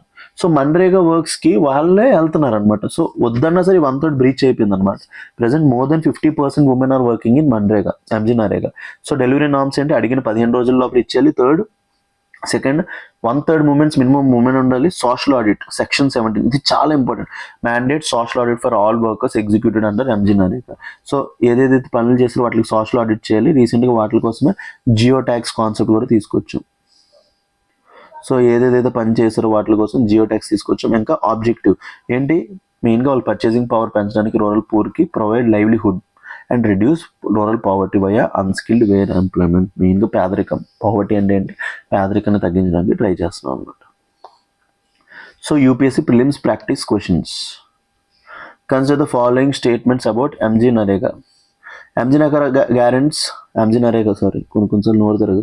Mahatma Gandhi national rural employment guarantee act guarantees 100 days of wage employment to every rural households in a financial year whose adults member volunteer to do unskilled manual work. ఇదే కదా మనం చదివాం. First question right.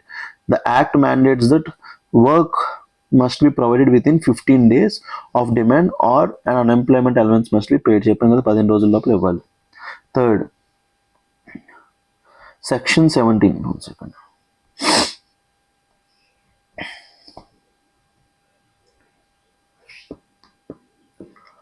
Section 17 of the Act provides for social audits of all works under MG Narega. MG Narega లోపల ప్రతి పనికి ఏముండాలి? Social audit. ఇప్పుడే చదివాం కదా. All the above statements correct. Question రావచ్చు MG Narega మీద. So all guys you have to be ready. So ఏం చేయలేం, చదవాల్సిందే. టైం వచ్చింది, ఎగ్జామ్ టైం వచ్చింది. నెక్స్ట్ ఏంటి? Supreme court order enforcement lapses allow overage vehicles to ply. Commission for air quality management. So రెండు article లోపలికి వెళ్ళిపోదాం. The Commission for Air Quality Management told that Supreme Court that weak enforcement and court order lifting restrictions have allowed end-of-life overage vehicles to continue playing in Delhi, worsening vehicular pollution. బేసికల్ ఏమైపోతుందంటే, మేము ఢిల్లీలో ఉన్నాం కాబట్టి, మేము ఢిల్లీలో prepare అయ్యాం కాబట్టి మాకు తెలుసు. ఢిల్లీలో 100 సంవత్సరాల క్రితం వెహికల్స్ కూడా దొరుకుతాయి అన్నమాట. సో బేసికలీ ఆ వెహికల్స్ అనేవి ఇప్పుడు వచ్చే వెహికల్స్ ఏంటి? BS6, BS4 నుంచి BS6కి వచ్చాం. ఎప్పుడు వచ్చాం మనం? 2020 ఏప్రిల్ నుంచి వచ్చాం అనమాట. బేసికలీ మా కార్ అప్పుడే కొన్నాం, అందుకోసం నాకు గుర్తుంది ఆ డేట్. సో ఏప్రిల్ 2020 లోపల మనకి ఏమొచ్చింది? BS6 వచ్చింది. సో మేము ఆ టైంలో కార్ కొనుక్కుందాం అనుకున్నాం కాబట్టి BS4లో కొనేసుకున్నాం. కొంచెం తక్కువ రేటు పడుతుంది, రేట్లు పెరిగిపోతాయి. బేసికలీ ఇప్పుడు ఏంటంటే, commission for air quality management అనేది told the Supreme Court that weak enforcement and court order lifting restrictions have allowed end-life overage vehicles అన్నమాట. మెయిన్గా 15 సంవత్సరాలు 20 సంవత్సరాల కన్నా దాటిన వెహికల్స్ ఏమంటాం మనం? ఓల్డ్ లెగసీ వెహికల్స్ అంటామంట. ఆ వెహికల్స్ ఏమంటాం? లెగసీ వెహికల్స్ అంటాం. Legacy vehicles. మీ ఊరి లోపల కూడా ఉంటాయి కొన్ని వెహికల్స్. ఎంత పొగ వస్తుంది అంటే పెయింట్ వేసినట్టు అయిపోతుంది మొహం మీద, అంత పొగ వస్తుంది. ఇదేంటి కెరసన్ ఆయిల్ వాడుతున్నాడా అని కూడా అంటారు. అలాంటి జోక్స్ కూడా జరుగుతుంటాయి అన్నమాట. సో అలాంటి వెహికల్స్ వెళ్ళడం వల్ల ఏమవుతుంది? అక్కడి నుంచి ఎక్కువ కార్బన్ డైఆక్సైడ్, ఎక్కువ సల్ఫర్ డైఆక్సైడ్ వస్తుంది. దీనివల్ల పొల్యూషన్ పెరిగిపోతుంది అని చెప్తున్నారు అనమాట. సో వాటిని ఏం చేయాలి? అర్జెంట్గా బంద్ చేయాలి. సో దాని గురించి article. Let's look into it. Key points. Commission for air quality management submission to supreme court. CAQM represented by Additional Solicitor General Aishwarya Bhatti informed the Supreme Court that Enforcement gaps on and the August 12th order lifting some restrictions impeded removal of overage vehicles. ఏవైతే ఎక్కువ సంవత్సరాలు దాటితే వాటిని apps. Commission for Air Quality Management report that over 63 lakh overage vehicles are playing in National Capital Region. One of the reason కింద మీరు రాసేయచ్చు ఢిల్లీ పొల్యూషన్కి, ఇది star mark పెట్టుకొని. ఇలాంటి డేటా ఎవరి దగ్గర ఉండదు. కమిషన్ ఎయిర్ క్వాలిటీ మేనేజ్మెంట్ ఏం చెప్పింది, 63 lakh ఓవరేజ్ వెహికల్స్ ఉన్నాయంట or plying in national capital region. Policy action announced by Commission for Air Quality Management. Commission for Air Quality Management has announced a ban on refueling overage vehicles in Delhi from July 1st and directed authorities to impound such vehicles in line with 2018 Apex Code verdict upholding NGT norms. So వాళ్ళకి ఆపేమని చెప్పింది అనమాట, ban చేసిందని. ఎప్పటి నుంచి, July 1st నుంచి. The 2018 judgment supported NGT's ban on ELVs, diesel vehicles older than 10 years and petrol vehicles older than 15 years. So వాటిని ఏమంటాం, legacy vehicles అంటాం అన్నమాట. ఎన్ఫోర్స్మెంట్ ల్యాబ్స్ ఏంటి, enforcement failures, inadequate course actions, poor on ground implementation, వాటిని ban చేయట్లేదు. మెంట్ many high polluting vehicles continue to operate, ఇప్పటికీ operate చేస్తుంది. కాన్సిక్వెన్స్ ఏంటి, continued emissions from older vehicles with inferior emission standards. ఇప్పుడు BS6 అవి ఇప్పుడు స్టాండర్డ్స్, అవి భారత్ స్టాండర్డ్ రాకముందు వెహికల్స్ కూడా ఉంటాయి అన్నమాట. Undermining air quality improvement, vehicle fleet age and emission concerns. CAQM noted that aging fleet profile, BS3 vehicle crossed 15 years, BS2 vehicles ఏమంచి 20 years cross చేసి, BS1 nearly 24 years, indicating many vehicles period modern emission norms. ఇప్పుడు మనం ఎక్కడ ఉన్నాం, BS6 లోపల ఉన్నాం. ఈ vehicles అన్ని BS1 వే. ఓల్డర్ బాలస్టేజ్ vehicles have higher polluting potential and significantly contribute to the ambient particulate matter. Institutional legal dimensions ఏంటి, tension between judicial orders and on ground enforcement. Court directions can enable or constraint executive action depending on the scope. CAQM directions are binding but effective implementation requires state cooperation and adjoining states. So commission for air quality management కి ఢిల్లీ లోపల చుట్టుపక్కల areas లోపల కూడా power ఉంది కాబట్టి దానికి అదనమాట. Public health implications ఏంటి, కంటిన్యూడ్ ఆపరేషన్ ఆఫ్ ఏవైతే ఈ లెగసీ వెహికల్స్ ఉన్నాయో పబ్లిక్ రిస్క్, మెయిన్గా రెస్పిరేటరీ కార్డియోవాస్కులర్ డిసీజ్ వస్తాయి అన్నమాట. So commission for air quality management దీన్ని యాక్ట్ ద్వారా తీసుకొచ్చాం. It's statutory body. ఏంటి, statutory body established under commission for air quality management in NCR and adjoining areas. Mandate ఏంటి, coordinate, monitor and take actions to prevent and control air pollution in Delhi NCR and adjoining areas, issuing binding directions. Powers include restricting activities affecting air quality, conducting research, issuing enforceable orders. ఇవన్నీ చేయాలన్నమాట. So graded response action plan ఎప్పుడు తీసుకొచ్చాం, is a preemptive stage emergency framework for Delhi NCR formulated by MC Mehta direction. Implementation ఏంటి, commission for air quality management, MOFCC, state authorities కలిపి implement చేస్తాయి అన్నమాట. అందులో stages ఉంటాయి. వర్స్ట్ స్టేజ్ 4 వచ్చినప్పటికి గట్టిగా వేస్తారు. Next, India gives tepid response to Russian push for Sukhoi 57 long range drones and submarines. So వాళ్ళు మనకి అమ్మడానికి ట్రై చేస్తున్నారు, ఇండియా అనేది టెపిడ్ ఇచ్చిందన్నమాట. So Russia offered deep and defence cooperation ఏంటి, Sukhoi 57 fighters, long range drones and submarines during recent outreach, but India's response was lukewarm as New Delhi prioritizes indigenous defense production and selective capability driven acquisitions. So వాళ్ళు అడిగారు అనమాట, కొనుక్కోండి మామని చెప్తే, but India response ఏంటి, lukewarm, మాకు మా యొక్క ప్రయారిటీస్ బట్టి మేము కొనుక్కుంటాం, మీరు అడిగితే మేము కొనుక్కోమని చెప్పారు. రష్యా స్పిచ్ ఏంటి, Moscow proposed expanded defence including Sukhoi 57 5th generation fighters. So UPSC ఇది అడుగుతున్నాడు అనమాట, ఇవేంటి అని అడుగుతున్నాడు. Sukhoi 57 అనేది 5th generation fighter jet. Sukhoi 57 అనేది 5th జనరేషన్, 55 ఉంది కదా, Sukhoi 57 అనేది ఏంటి, 5th జనరేషన్ ఫైటర్స్. ఇండియాలో ఇప్పటి వరకు ఏది కూడా 5th జనరేషన్ లేదు. ఇంకా లాంగ్ రేంజ్ డ్రోన్స్ ఏంటి, కామికాజే టైప్, దాని పేరేంటి గిరాన్ డ్రోన్స్. లాంగ్ రేంజ్ డ్రోన్స్ పేరేంటి కామికాజే డ్రోన్స్. కామికాజే డ్రోన్స్ అంటే ఏంటి, సూసైడ్ డ్రోన్స్ అంటాం. కామికాజే డ్రోన్స్ అంటే ఏంటి, suicide. And submarines high level outreach. The proposal formed part of Russia's effort to deepen India's Russia military technical cooperation. India's restrained response ఏంటి, official described India's reply on lukewarm or tepid. No major deals or breakthrough announcement on Sukhoi 57 S500 or similar IN platforms. S400 మనం తీసుకున్నాం, దాన్ని మనం ఏమంటాం సుదర్శన్ చక్ర అంటాం. అలాగా S57 కానీ S500 కానీ సుఖోయ్ 57 5th జనరేషన్ కానీ S500 కానీ మనం ఒప్పుకోలేదు. యూపీఎస్సీ లోపల అడగొచ్చు which are the following are 5th generation aircrafts అలా అడగొచ్చు. New Delhi emphasised domestic capability and circumspection is committing to major foreign systems. Strategic or industrial rational ఏంటి, ఇండియా అనేది ఏం ప్రొవైడ్ చేస్తుంది, Atmanirbharta, self reliance in defence manufacturing focusing on indigenous development and capacity building. Defense Minister highlighted growth in domestic defense production and exports as evidence of paradigm shift. Defence production and export trend ఏంటి, defence production రోజు ఎంత 1.51 lakh crore నుంచి 2014లో 46,000 crore ఉండేది. అప్పుడు 46,000 crore నుంచి 1.5 lakh వచ్చాం. Exports ఎంత ఉన్నవి 1,000 crore నుంచి 24,000 crore వచ్చాం. సో చూడండి ఎంత ఇంక్రీజ్ అయ్యాం, 46,000 crore నుంచి 1.5 lakh ప్రొడక్షన్కి వచ్చాం, ఎక్స్పోర్ట్స్ 24,000 crore పెరిగింది అనమాట. ఆపరేషనల్ అండ్ స్ట్రాటజిక్ కన్సిడరేషన్స్ ఏంటి, India assesses acquisition on capability fit, technology transfer, life cycle cost and strategic implications.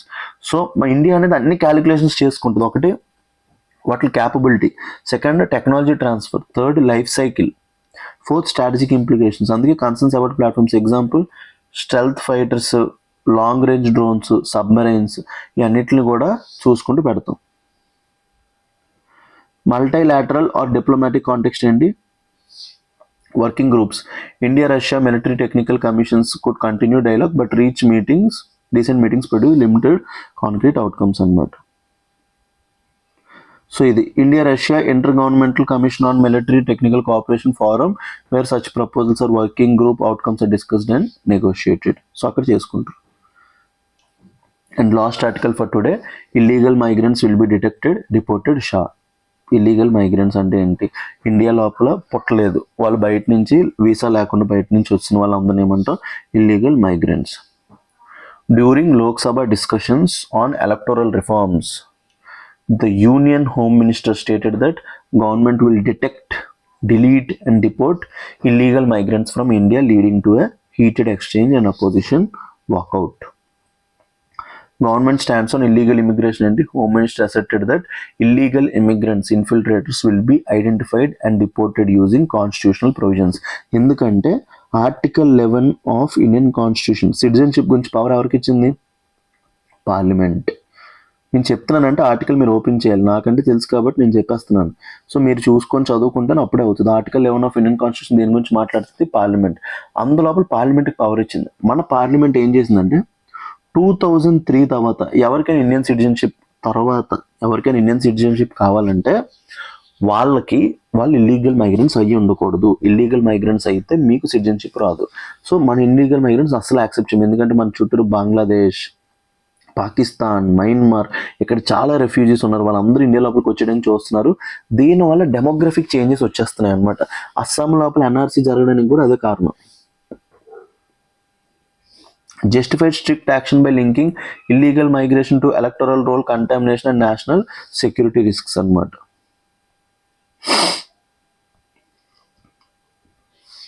Emphasised the need to remove non citizen names from voter list. So ఎవరైతే citizens కాదో voter list నుంచి తీస్తారు. Sharp exchange అంటే opposition led by leader of opposition question the government's approach to electoral reforms, particularly ఇప్పుడు ఏం జరుగుతుంది, special intensive revision రాసి పెట్టుకోండి. నెక్స్ట్ ఇయర్ ప్రిలిమ్స్ లోపల స్పెషల్ ఇంటెన్సివ్ రివిజన్ అనేది పడిపోద్ది. Of electoral rolls announced by the election commission. Debate on electoral reforms ఏంటి, opposition raised concerns about transparency in electoral process, మెయిన్గా transparency,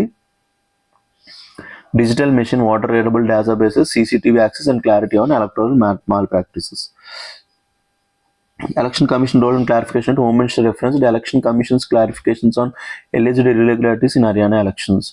Election Commission clarified that Election Commission enjoys immunity for decisions taken under 2022 law and no quasi actions was taken. Constitution angle ఏంటి, నేను ఎప్పటి నుంచి చదువుతున్నాను. Only Indian citizens are entitled to enrolled as voters, article 326 adult suffrage, including foreign nationals on electoral rolls violates electoral integrity. వేరే country వాళ్ళు ఉంటే అది electoral ఇంటిగ్రిటీని చేస్తుంది అనమాట. Illegal migration is usual address దేని ద్వారా, foreigners act 1946, passport entry into India 1920. ఈ యాక్ట్స్ చాలా important. Foreigners act 1946 and passport entry into India 1920 and citizenship act 1955. ఇవన్నీ కూడా డీల్ చేస్తున్నాయి అన్నమాట. So this is end of our analysis. మనకి UPSC prelims 2026 crash course launch చేస్తున్నాం. ఇందులోపల మనకి ర్యాపిడ్ రివిజన్ క్లాసెస్, ప్రతి సబ్జెక్ట్ కూడా ప్రిలిమ్స్ ర్యాపిడ్ రివిజన్ అయిపోతాయి. కరెంట్ అఫైర్స్ కూడా అందులోనే ఇంక్లూడెడ్ ఉంటుంది. Prelims test series with video explanation and last 10 years previous year questions with video explanations. ఇవన్నీ కూడా మీకు 12,000 రూపీస్కి ఆఫర్ రాబోతుంది. Live classes from Jan 1st నుంచి స్టార్ట్ అయిపోతుంది మన ఎల్టీఎక్స్ క్లాసెస్లో క్రాష్ కోర్స్. ఎవరెవరైతే ప్రిలిమ్స్ క్రాక్ చేద్దాం అనుకుంటున్నారో, పెద్దగా అప్పటికప్పుడు చదవలేము, మాకు ఇబ్బంది అవుతుంది అనుకునే వాళ్ళకి ప్రిపరేషన్లో చాలా హెల్ప్ అవడానికి మీ గురించి లాంచ్ చేస్తున్న క్రాష్ కోర్స్ ఇది. అందరూ మీకు నచ్చే ఫ్యాకల్టీ, మెచ్చే ఫ్యాకల్టీ, ఎల్టీఎక్స్లో అందరం కూడా దిగబోతున్నాం. So it's a grand course అనమాట. ఇంకా రెడీ అయిపోండి. సో 7893899553 ఈ నెంబర్ కాంటాక్ట్ చేయండి. మీ కోర్స్ డీటెయిల్స్ ప్రొవైడ్ చేస్తారు. ప్లీజ్ యూటిలైజ్ దిస్ ఆపర్చునిటీ అనమాట. ఈ ఆపర్చునిటీ యూటిలైజ్ చేసుకొని క్రాష్ కోర్స్ అనేది చాలా బాగుండబోతుంది. మీకు చాలా హెల్ప్ అవుతుంది. ఎవరెవరైతే యూపీఎస్సీ 2026 అటెంప్ట్ని చాలా సీరియస్గా తీసుకుంటున్నారో ప్లీజ్ మేక్ షూర్ మీ అటెంప్ట్ యూజ్ చేసినట్టు. ఇవాళ మనకు మొత్తం 7 ఆర్టికల్స్ డిస్కస్ చేసాం. ఇన్ డెప్త్గా ప్రతిదీ కూడా మీకు నచ్చిన విధంగా డిస్కస్ చేసాం. సారీ గైస్, చూసారా కంటిన్యూస్ మాట్లాడితే అంత ఇబ్బందా? Only thing that I'm doing is only for you.